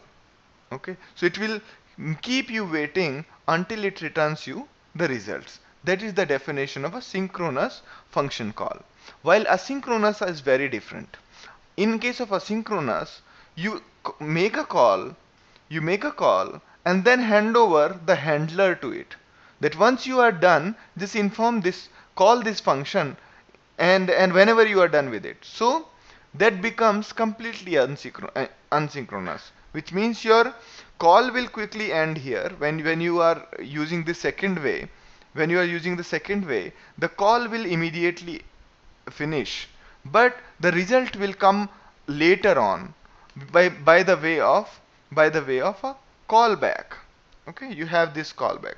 So almost all of the functions provided by all of these APIs to access Zookeeper provide you the callback mechanisms, or asynchronous way of calling a function. This is the standard way of calling function, where you call a function and then it returns some value called stat. Okay, stat is the status. It returns you immediately the as soon as the call is finished, it returns you the value. If the call is not finished, then it doesn't return you the value. Okay.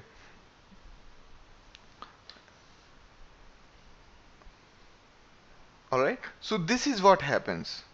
And also notice that the first one is prone to keeper exception, while the second one will not get the exception right away, it will get the exception later on.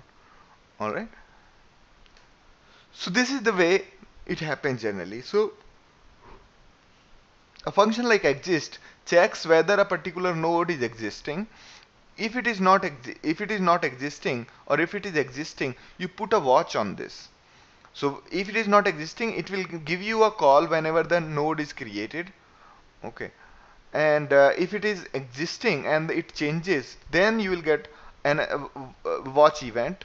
So you pass on the watcher whatever handler you want to do for watcher, and here you can pass on two methods. One is the callback. Once you are done with checking this node, inform me by the way of inform this stat callback. Okay, and you just I mean I so this exist just starts the job and goes to the it returns quickly, and whenever the job of exist finishes, then your stat callback is executed. Okay,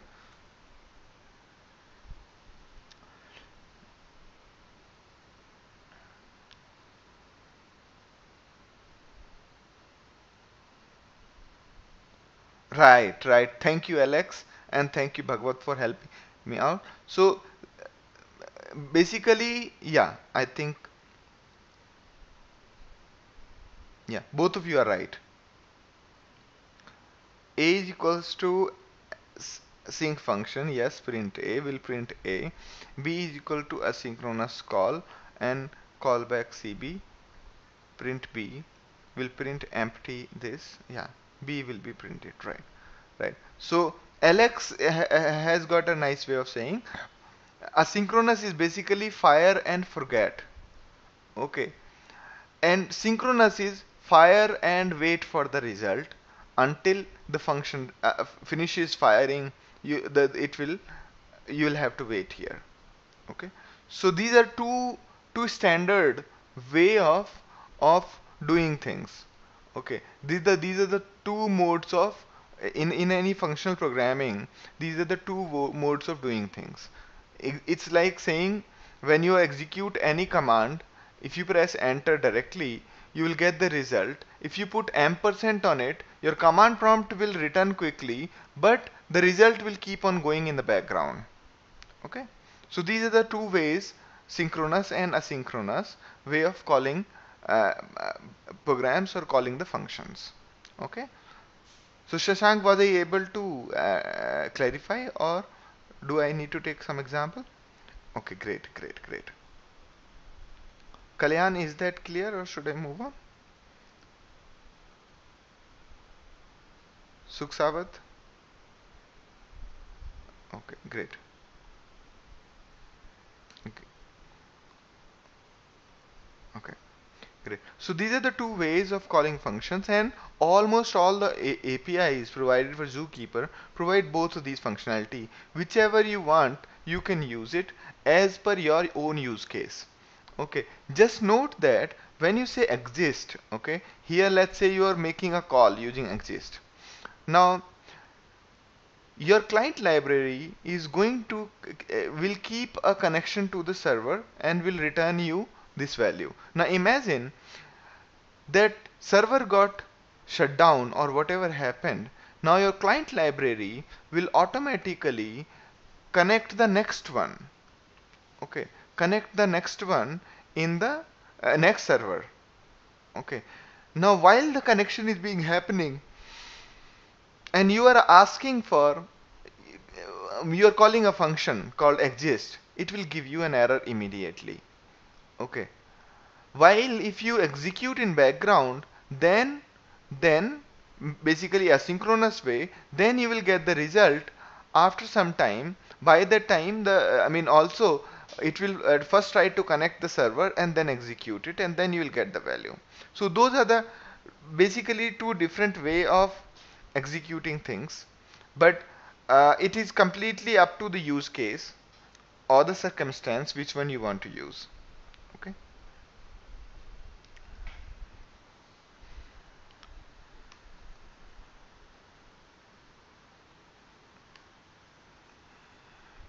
Okay, so I mean, Gaurav's question is that I want to see the how to use it, how to use callback in calling methods.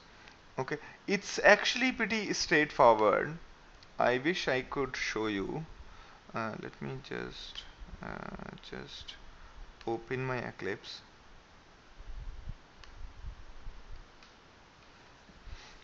Let me just open my Eclipse.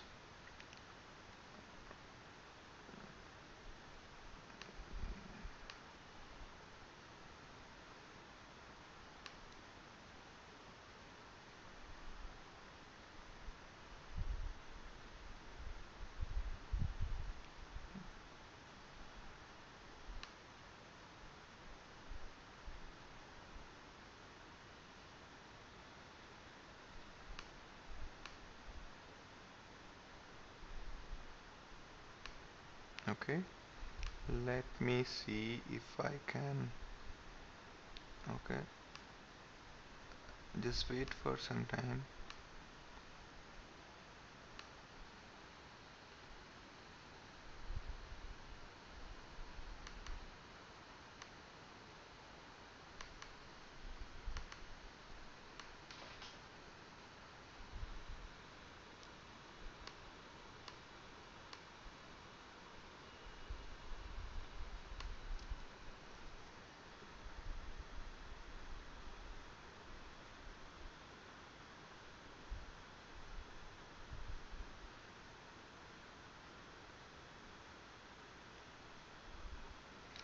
Mm, okay, I don't have.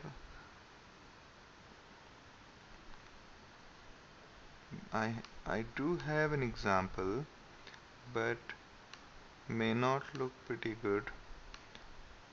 Okay.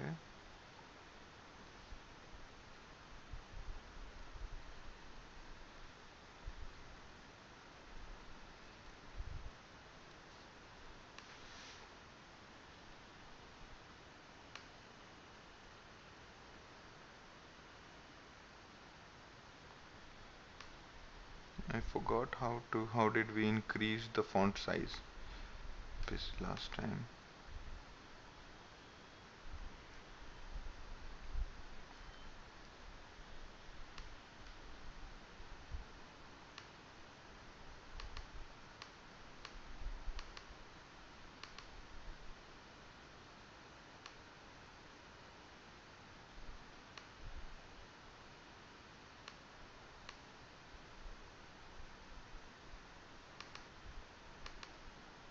Oh, it did not change.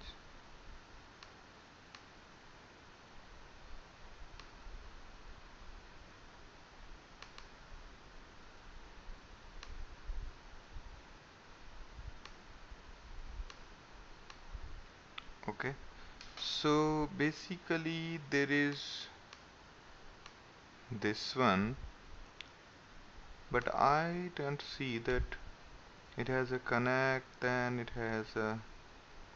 So let's take a case where I'm trying to create a node and say here is this one. Here I'm trying to create. I say zookeeper, please create a node for me. Similarly, what I could do is I could use this one, okay, and same thing what I had done here. I will do something like a new create now new create mode. Okay,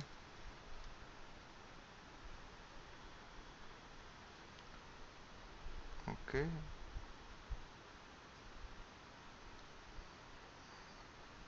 okay. So this way I can actually pass my whatever I want to do. Okay, so I can say like this. Okay, not new create request, but it will be create callback actually. Okay,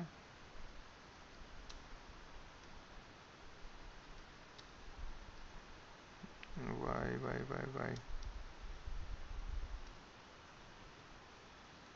Okay, new create.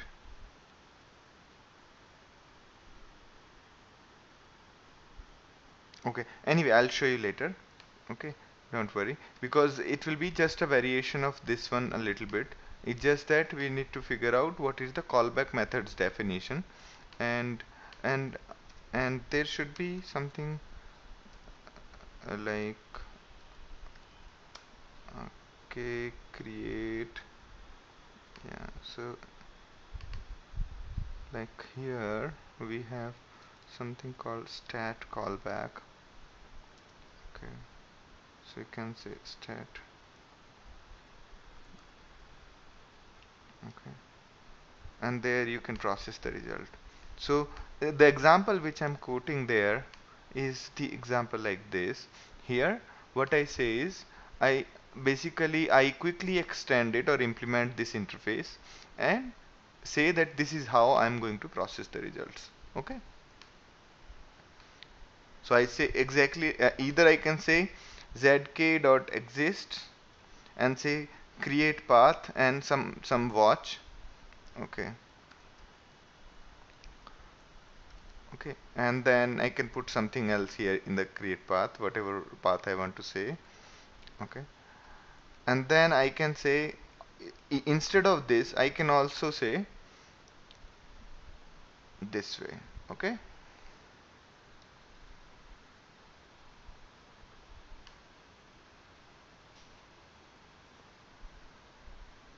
and here you can handle whatever the status is there and whatever you want to do, you can handle it here, right? Okay, okay. Now your question is, I got it, but would like to see Example of how to use callback in calling method. I did not get your question.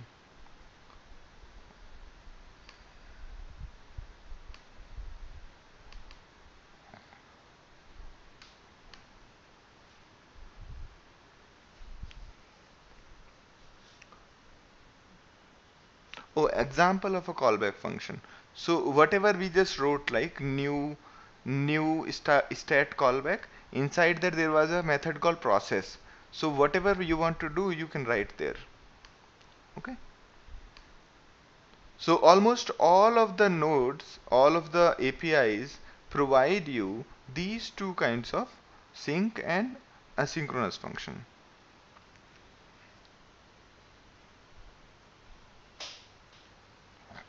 So you create and then want to do something. What what do you do once we create?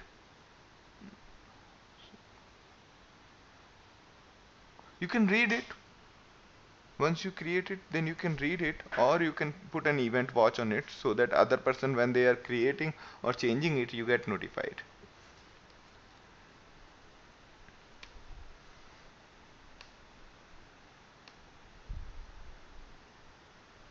Okay. And there is something called interesting concept called watch triggers. Watch triggers are specifically for getting notified when something changes. Okay, something changes, something get created, and and when do watch of exist are triggered. So you do basically on read during read operations, you create these watches.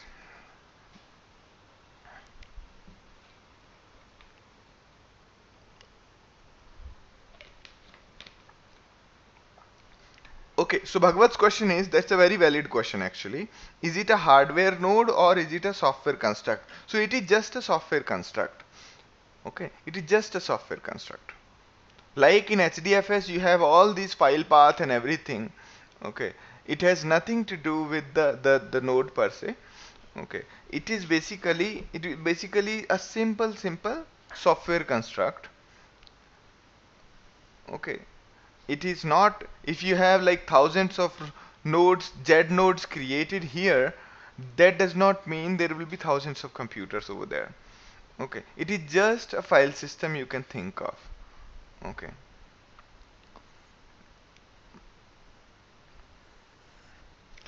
In it is similar to triggers, but triggers is fired.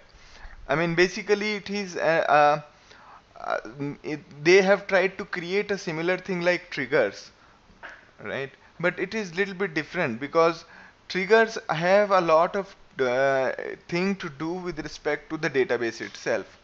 Okay, here it is it is an attempt to basically trying to create a trigger which is independent of any database per se. Okay. So whenever, I mean, it is more similar to if you guys have done any multi-threaded programming. There you create locks and you create watches on those locks and you notify each other about the locks. All those problems were related to multi-threaded systems where there are a lot of people waiting for a service and one person wants to notify all of those. Okay, that kind of mechanism. So that is exact use case of this one, of the whole zookeeper. But instead of multiple threads on the same system, it helps you do it across multiple machines and across thousands of machines.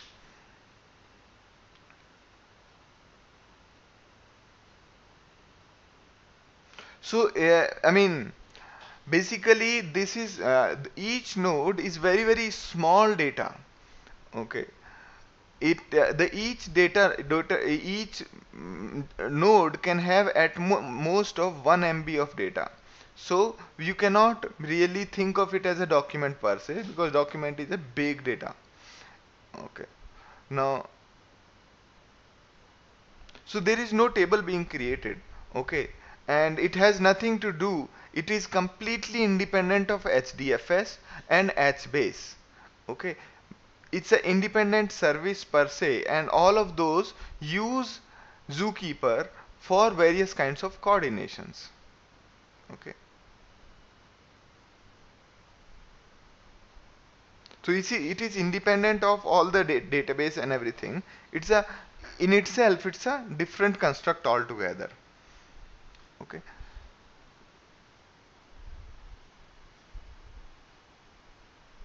But we create like one node per ID. One node per ID. Which one was that? You mean the sequential ID? Okay. Though sequential ID is just a construct, it helps you automatically create a sequence of uh, because just like in Excel sheet, if you take a cell and drag it down, they have provided you a convenient feature or really efficient way of creating an incremental ID. This Zookeeper has also provided you that kind of construct.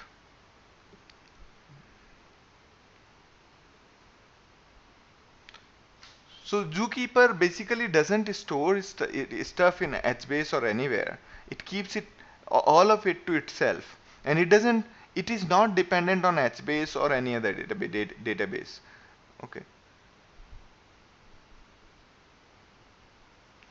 So basically each node is just a logical unit, say, like a variable in your program. Say you have a variable called lock, okay, and multiple threads are running in parallel watching this lock, say seeing whether something is happening or not. Okay, is it locked still, is it locked still? So it's a logical way. It's like I mean it's a logical you know I mean a logical uh, a logical variable, centralized variable to all the people. Okay, so that is what is node is. So it's a variable, it's a flag, or it's a red signal or blue signal or green signal, whatever you want to call it. It's a way, it's a central flag to synchronize all the people who want to see the flag. Okay, and it it allows you to create such kind of flags or nodes. Okay, I mean millions of such kind of flag and nodes, so that various people can coordinate amongst themselves using these flag values. Okay, in real life will be like a red light signal. There are thousands of such red light signals all across, and it just happens that in case of Zookeeper there is a hierarchy of those instead of completely independent. Okay.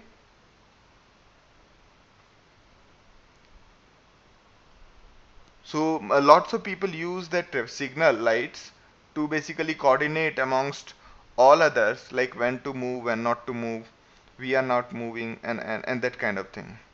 Okay. So similarly, Zookeeper help you create a central service. Yes, it is like a small data sharing across multiple threads, but instead of only multiple threads, it allows you to do that across multiple machines running multiple threads inside multiple virtual machines. Okay? Or it, I mean, multiple processes from multiple machines running multiple threads can coordinate amongst each other to solve a problem. You got it right now this time.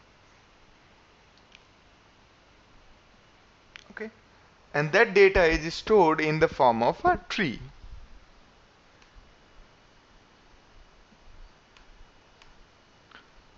So probably before I move forward, I think I should give you a quick demo, because I think that is one big reason of a lot of confusion. I'm skipping ahead to the last slide. Okay, and I think I should give you a demonstration. So I'm SSHing to my Hadoop 1. This is my Hadoop 1, and I am launching. Okay, let me just first switch the screen. Let me just switch the screen to okay. So before I move forward, my plan was to actually first finish this session and then show you hands-on, but I think it's a better idea to just finish it now. So I'm logged into Hadoop 1, okay, and I'm launching a Hadoop Zookeeper client, Zookeeper, like this. Now Zookeeper is launched quickly, you can see. Okay. Now I can say ls slash, yeah. So when I say ls slash, then it shows me all the nodes existing at slash g node, you can say. I mean, nodes is little confusing because nodes we have been using quite a while to represent machines, but let's call it z nodes. Okay, these are the top level ones called slash zoo, slash zookeeper, and under that we have, under zoo we have got duck, cow, goat, 003, 004, and uh, and then I can delete any of this. Okay, and all the people who are connected to the zookeeper will see exact same data. Okay, and if I say I'm creating a new node called, say, ch7, or let's call it kbd, okay, and I say I don't want to watch anything, I just want to do this. Okay, I have created a kbd node without any data. Okay, now not ls minus l. Okay, so there is no node under kbd, and if I want to create sequential node under kbd, and so you can see that, I'm sorry, because okay, ls slash kbd, okay, it has no. Let me just create a sequential node kbd slash, I put minus s and say null. So automatically created the first one as 001. If I keep on repeating, then 002 and so on will keep on created. And when I say slash kbd, and not minus l, I'm sorry, I'm quite used to Unix thing. So it keeps on creating these. Okay, and at the same time, if you create an ephemeral node, okay, let's say I'm creating minus e and say kbd minus xyz. Okay, now ephemeral node will be created. Again, I have made a mistake. Create minus e, I say kbd, and then xyz. This is my ephemeral node. Okay, and then I say this. So ephemeral node is now created under this, and this will be visible. EPH will be visible till the point. Oh. Are you able to see whatever I typed? Yeah, I think you're able to see. Good.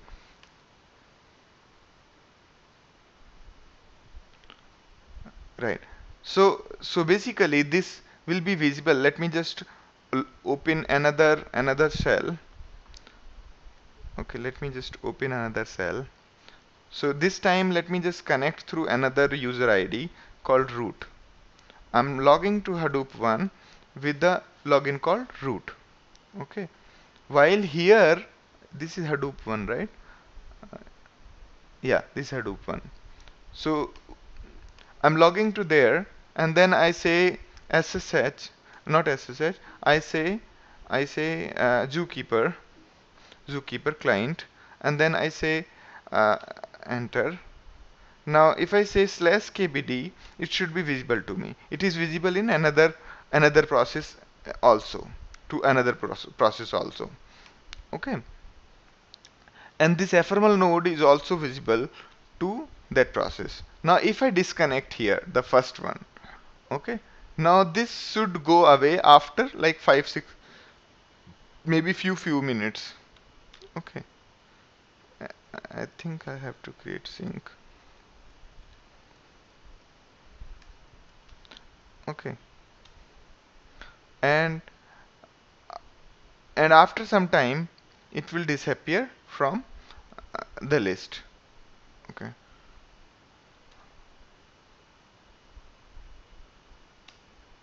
Yeah. Now it has disappeared after some time. Okay. The ephemeral node automatically disappeared. So multiple people who are coordinating can know that first guy has now disconnected. Now we can connect. Okay. And all that sort of thing. So the coordination becomes possible amongst multitude of computers or multitude of machines. It is not useful for storing lot of data. It is useful for a lot of locking, basically locking and flagging each other, those kind of things. Okay. So I mean, so the whole concept of thread safe is made in terms of a multitude of computers. The thread safe or the thread safety or all those signals were always only for the local file system or local machine. If there are multiple machines are coordinating each other, then there was no such mechanism, and that is why Zookeeper was created. All right. So I just gave you a quick demo. I'll switch back to the presentation. Okay.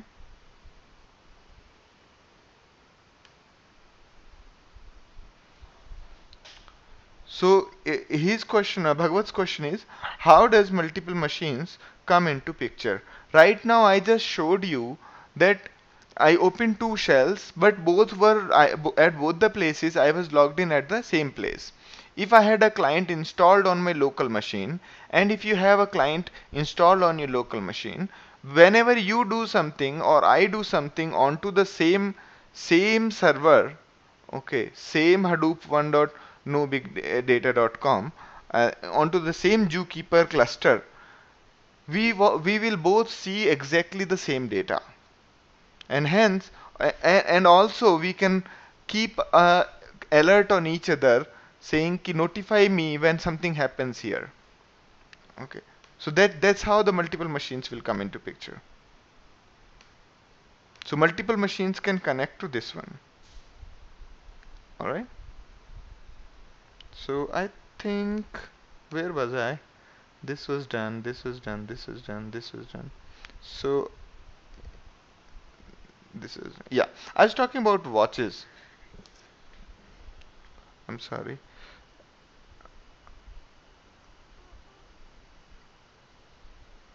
Okay, I was talking about watches. You can create watches. Okay, if we use a file system to create a file, the disk on the disk, can we not do the same thing? Yes, exactly, we can do the same thing, provided this file system is really fast and really robust. Okay, it should not cry when we create a million files in a second. Okay, just for the coordination purposes. We are creating empty files for the coordination.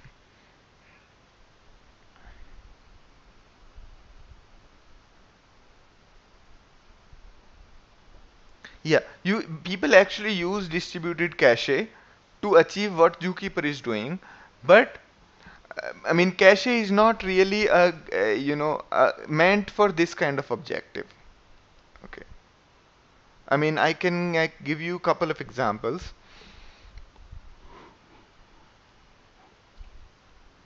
Cache basically will keep a data centralized, okay, to all the people, and will also automatically expire the data, right? You can use that for coordination as well, and before a service like Zookeeper, that's what people used it earlier. But there were lot of construct problems, and it was like makeshift arrangement. But if you want to have a proper coordination protocol, then you will have to need to have a Zookeeper kind of service. Okay. Now we have something called watch triggers. Watch triggers are really nice, where watch of exists are triggered when G node is created or its data gets updated.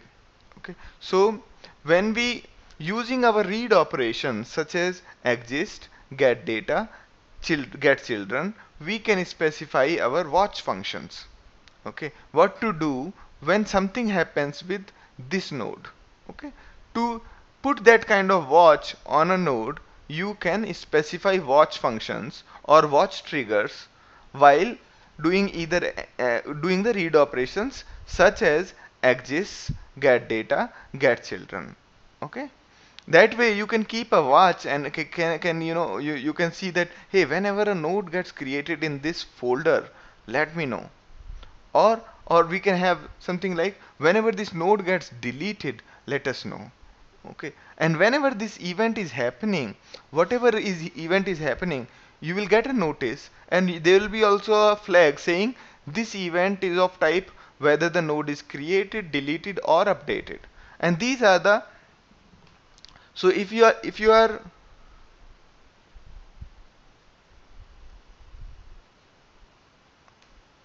okay,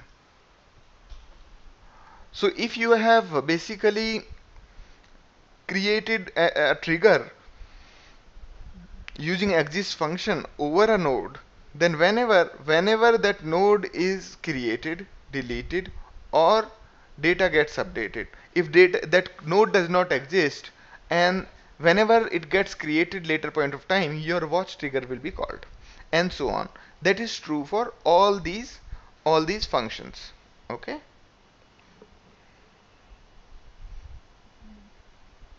similarly get data is there, and when we're trying to get the data of a node, and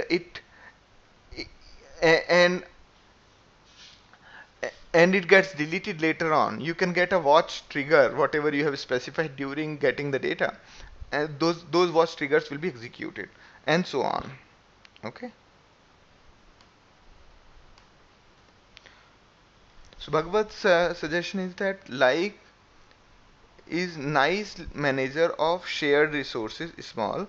I guess complex systems can make use of these in a very advanced scenario. Yes, yes. Basically at Amazon we used exactly this kind of service for a lot of scenarios across the whole organization. So every team gets access to lot of cloud machines. Now they build their solution, and in case they require a coordination between his their hundreds of machines or 50 machines and so on, they can use these kind of centralized services. Okay, the way people used to build libraries earlier to do all of these things like locking, monitoring, and all of this, all of those thread safe mechanisms people used to prepare as libraries, there is a strong need of the same thing in case of a network processes. Similarly, like you have log4j, for logging you have a logger, right? Local logger library which logs the events. Similarly, people have created network loggers which log in the network. Okay, so most of these libraries which are useful, they are being moved to the networked one. Okay, so in our case what system was using it is the one which displays the website. Amazon.com website is what is being what that is what uses this this cache. Okay, and we used to have flags all of these flags or configuration pushed into this central kind of system. All of the configuration settings. Okay, configuration settings such as if the traffic is coming from these things, then execute this particular code path. So there is a configuration setting for it. Okay, we used to push all of these settings into a central one. Okay,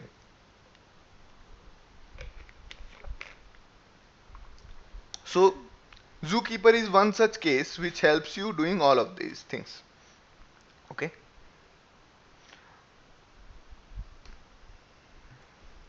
Now the last point, not last point, there are still few points left. Yeah.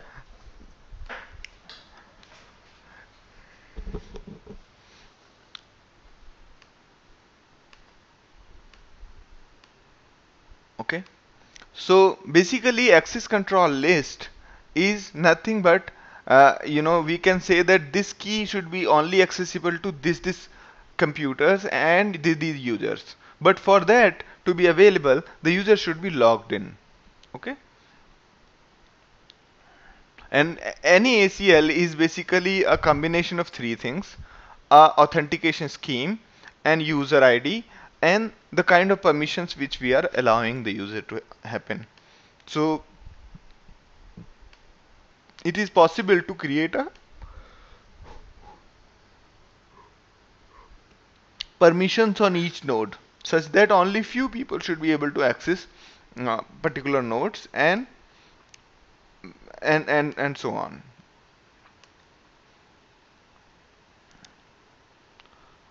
Okay, so I'm moving on to something called architecture of this one. Again, it runs in two modes like every other distributed application. First one is standalone. Okay, this is just for testing and it has no high availability with it. And the actual mode is the replicated mode, which runs on a cluster of machines, and this cluster of machines is called ensemble.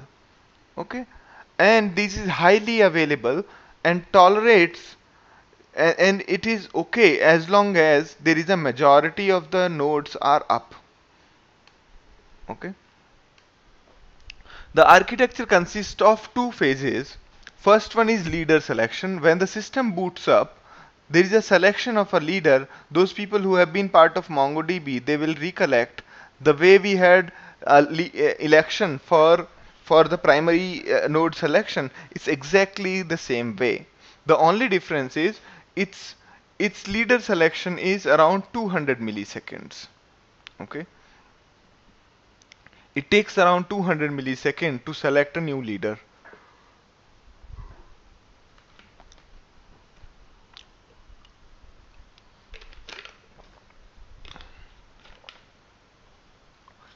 So out of all the so basically such kind of system, all zookeeper kind of system also runs on multiple machines to provide a high availability to other set of multiple machines. And okay, okay, now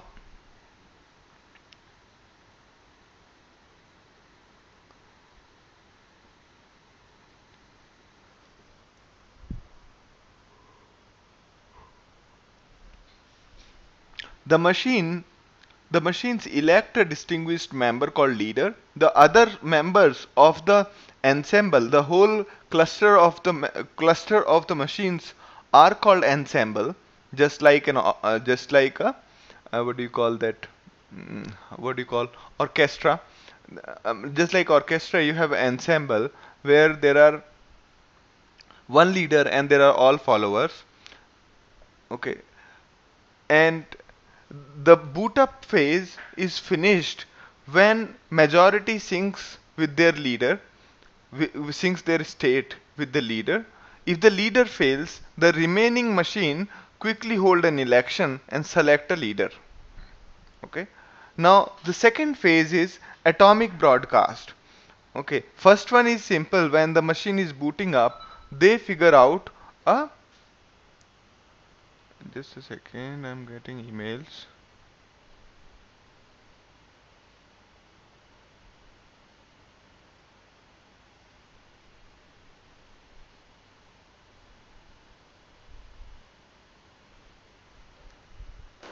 Okay. If leader fails, the remaining machines hold election, and that takes around 200. Yeah. And then we were talking about actually atomic broadcast. All write requests are forwarded to the leader. Okay. And anything you want to change, or go to the leader of the ensemble. Leaders broadcast the update to all the followers. Okay, and unless until majority of the followers have saved the change, have saved the change, it does not confirm that the write has been done. It sends the confirmation to the user only once all majority of the followers have persisted the change.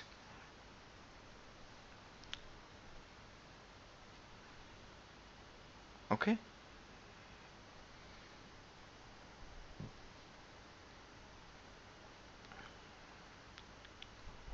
Okay. So the protocol for achieving the consensus is atomic, like two-phase commit, and machines write to the disk first, and then to the in memory. So this is the general way it happens. Okay. Now this is how it looks like. There is one guy called leader, and there are other servers called followers. They follow the leader. Okay. And these are the clients who are talking to Zookeeper service.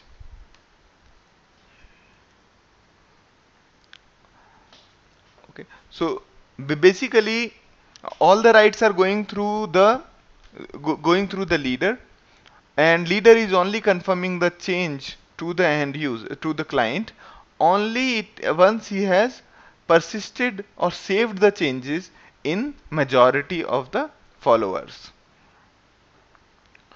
These are the few guarantees. These are the few guarantees our Zookeeper provides. First is sequential consistency. Okay, updates from any particular user or client are always applied in the order in which they are sent. Okay. Second, atomicity. Updates either fail or succeed. Okay. Or it doesn't do it halfway.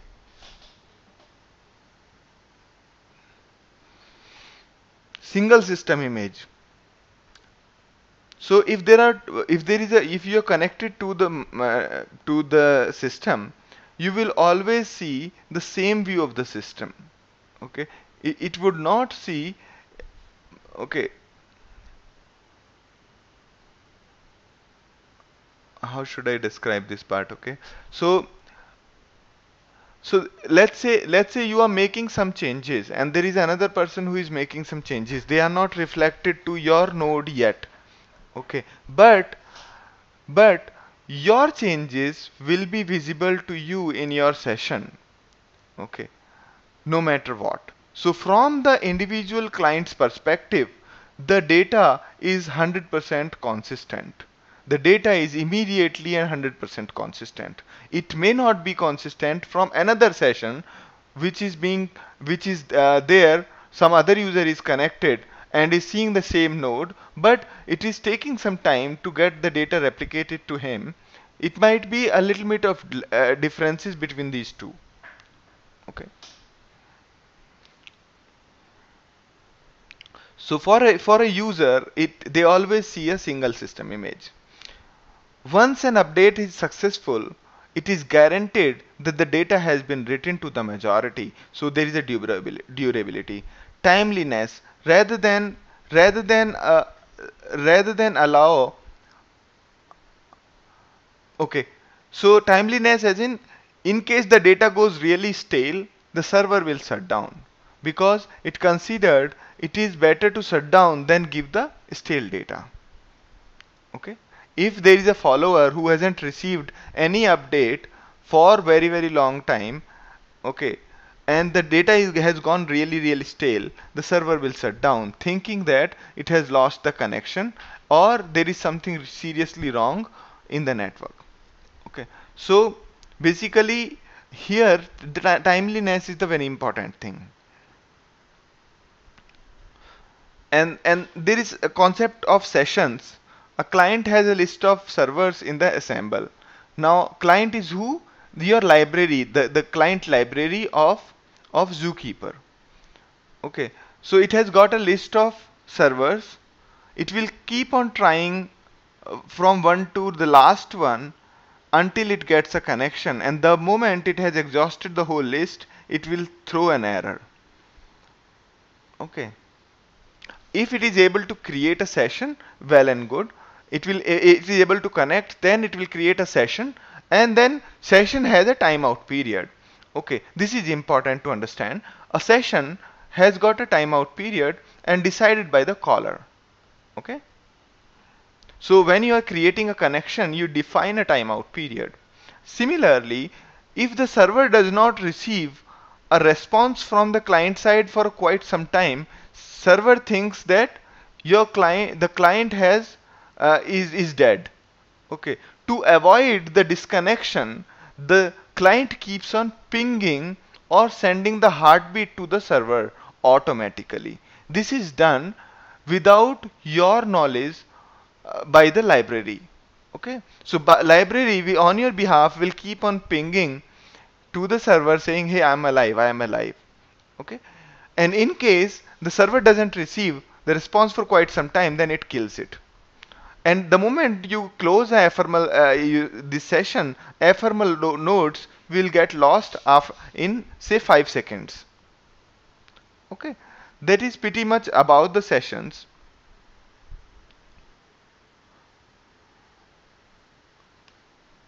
And the way it happens in case of a zookeeper, you create a zookeeper instance, it connects it. Once it is connected, it raises an event, a watch event called keeper state sync got connected, and then the connection gets closed, and that is the end of life. This is the general end of life. And this one is an example where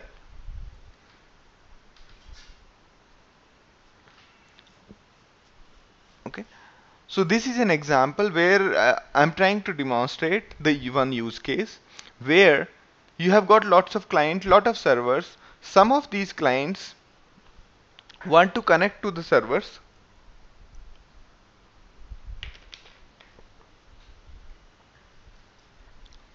Some of these clients want to get connected to the server, and they don't know which one server is alive. Okay, because some of these servers will get disconnected after some time. Okay, maybe they are dead or something. So how would clients know that which servers to connect to? How does the synchronization happen? Okay, one of the nice way of doing it is let all of these servers connect to the zookeeper and create ephemeral nodes. Okay, create ephemeral nodes with their IP addresses. Alright, so all of these servers created ephemeral nodes under a folder or under a Z node. Okay, and so that as long as the server is alive, an ephemeral nodes will be there. And on this right hand side of the logic, this side of the logic, what you do is whenever these machines are connecting, they are querying our zookeeper just to get the server's IP address. So whatever servers are available, whatever nodes are available there, these machines will get those ephemeral nodes, and whatever data is there, IP addresses of the server, they can get connected to that. Okay, so this is a nice way of service discovery. Okay, or server discovery. So the moment a server goes down, ephemeral nodes will get automatically deleted, and hence these people will not be able to access it. Okay, so here the way I had demonstrated you by creating an ephemeral node, basically in the beginning this is the server connects to the zookeeper and say I mean and say that okay, I'm connected. Okay, and this informs okay that fine, you got a zookeeper instance, you can keep on doing your stuff. And whenever there is a event happened, the zookeeper informs the machine ki, hey, this is the event that has happened. It's a two-way communication. It can be started with the server or by the client. And similarly, when you say create a particular Z node and say it's an ephemeral node, it gets created, and then there is another machine which has created server's cow. Okay, now after some time, if at this point a client requests and says give me servers, it will say that there are two servers available to you called duck and cow. Okay, and after some time duck get killed. Now if the client asks zookeeper that give me the listing of slash servers, it will say it's only the cow. So this way it automatically will keep track of what is the machines available and which servers to handle. Okay, so this I have given you a demonstration. There are more use cases of this one. One is a reliable configuration service, a distributed log service, and there are a lot of other use cases as well. Okay, so this is pretty much from Zookeeper side. Feel free to ask these questions or make a note of all the questions, and we'll have the discussion of questions tomorrow if you have any questions. Okay, that's pretty much from my side, and hope you guys are not completely lost.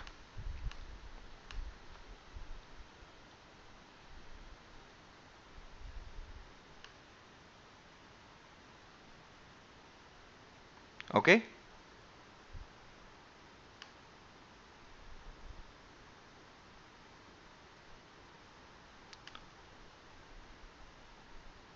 so feel free to ask the questions tomorrow again. We'll have these discussions tomorrow again, and then we'll see if we can test it out. All right. Okay, then good night for people in India, and for Suksavat it must be what time it is. For Suksavat it will be still further late, and ठीक है. Good guys then. Good night, guys then. Okay. Yeah. See, it's quite late for you. Okay then. Good night, Suksavat, and good night, Anto Alex. Bye bye, Bhagwat. Bye, Sashank, and yeah. Bye bye all. Good night. Good night, Gaurav. Good night, Kalyan.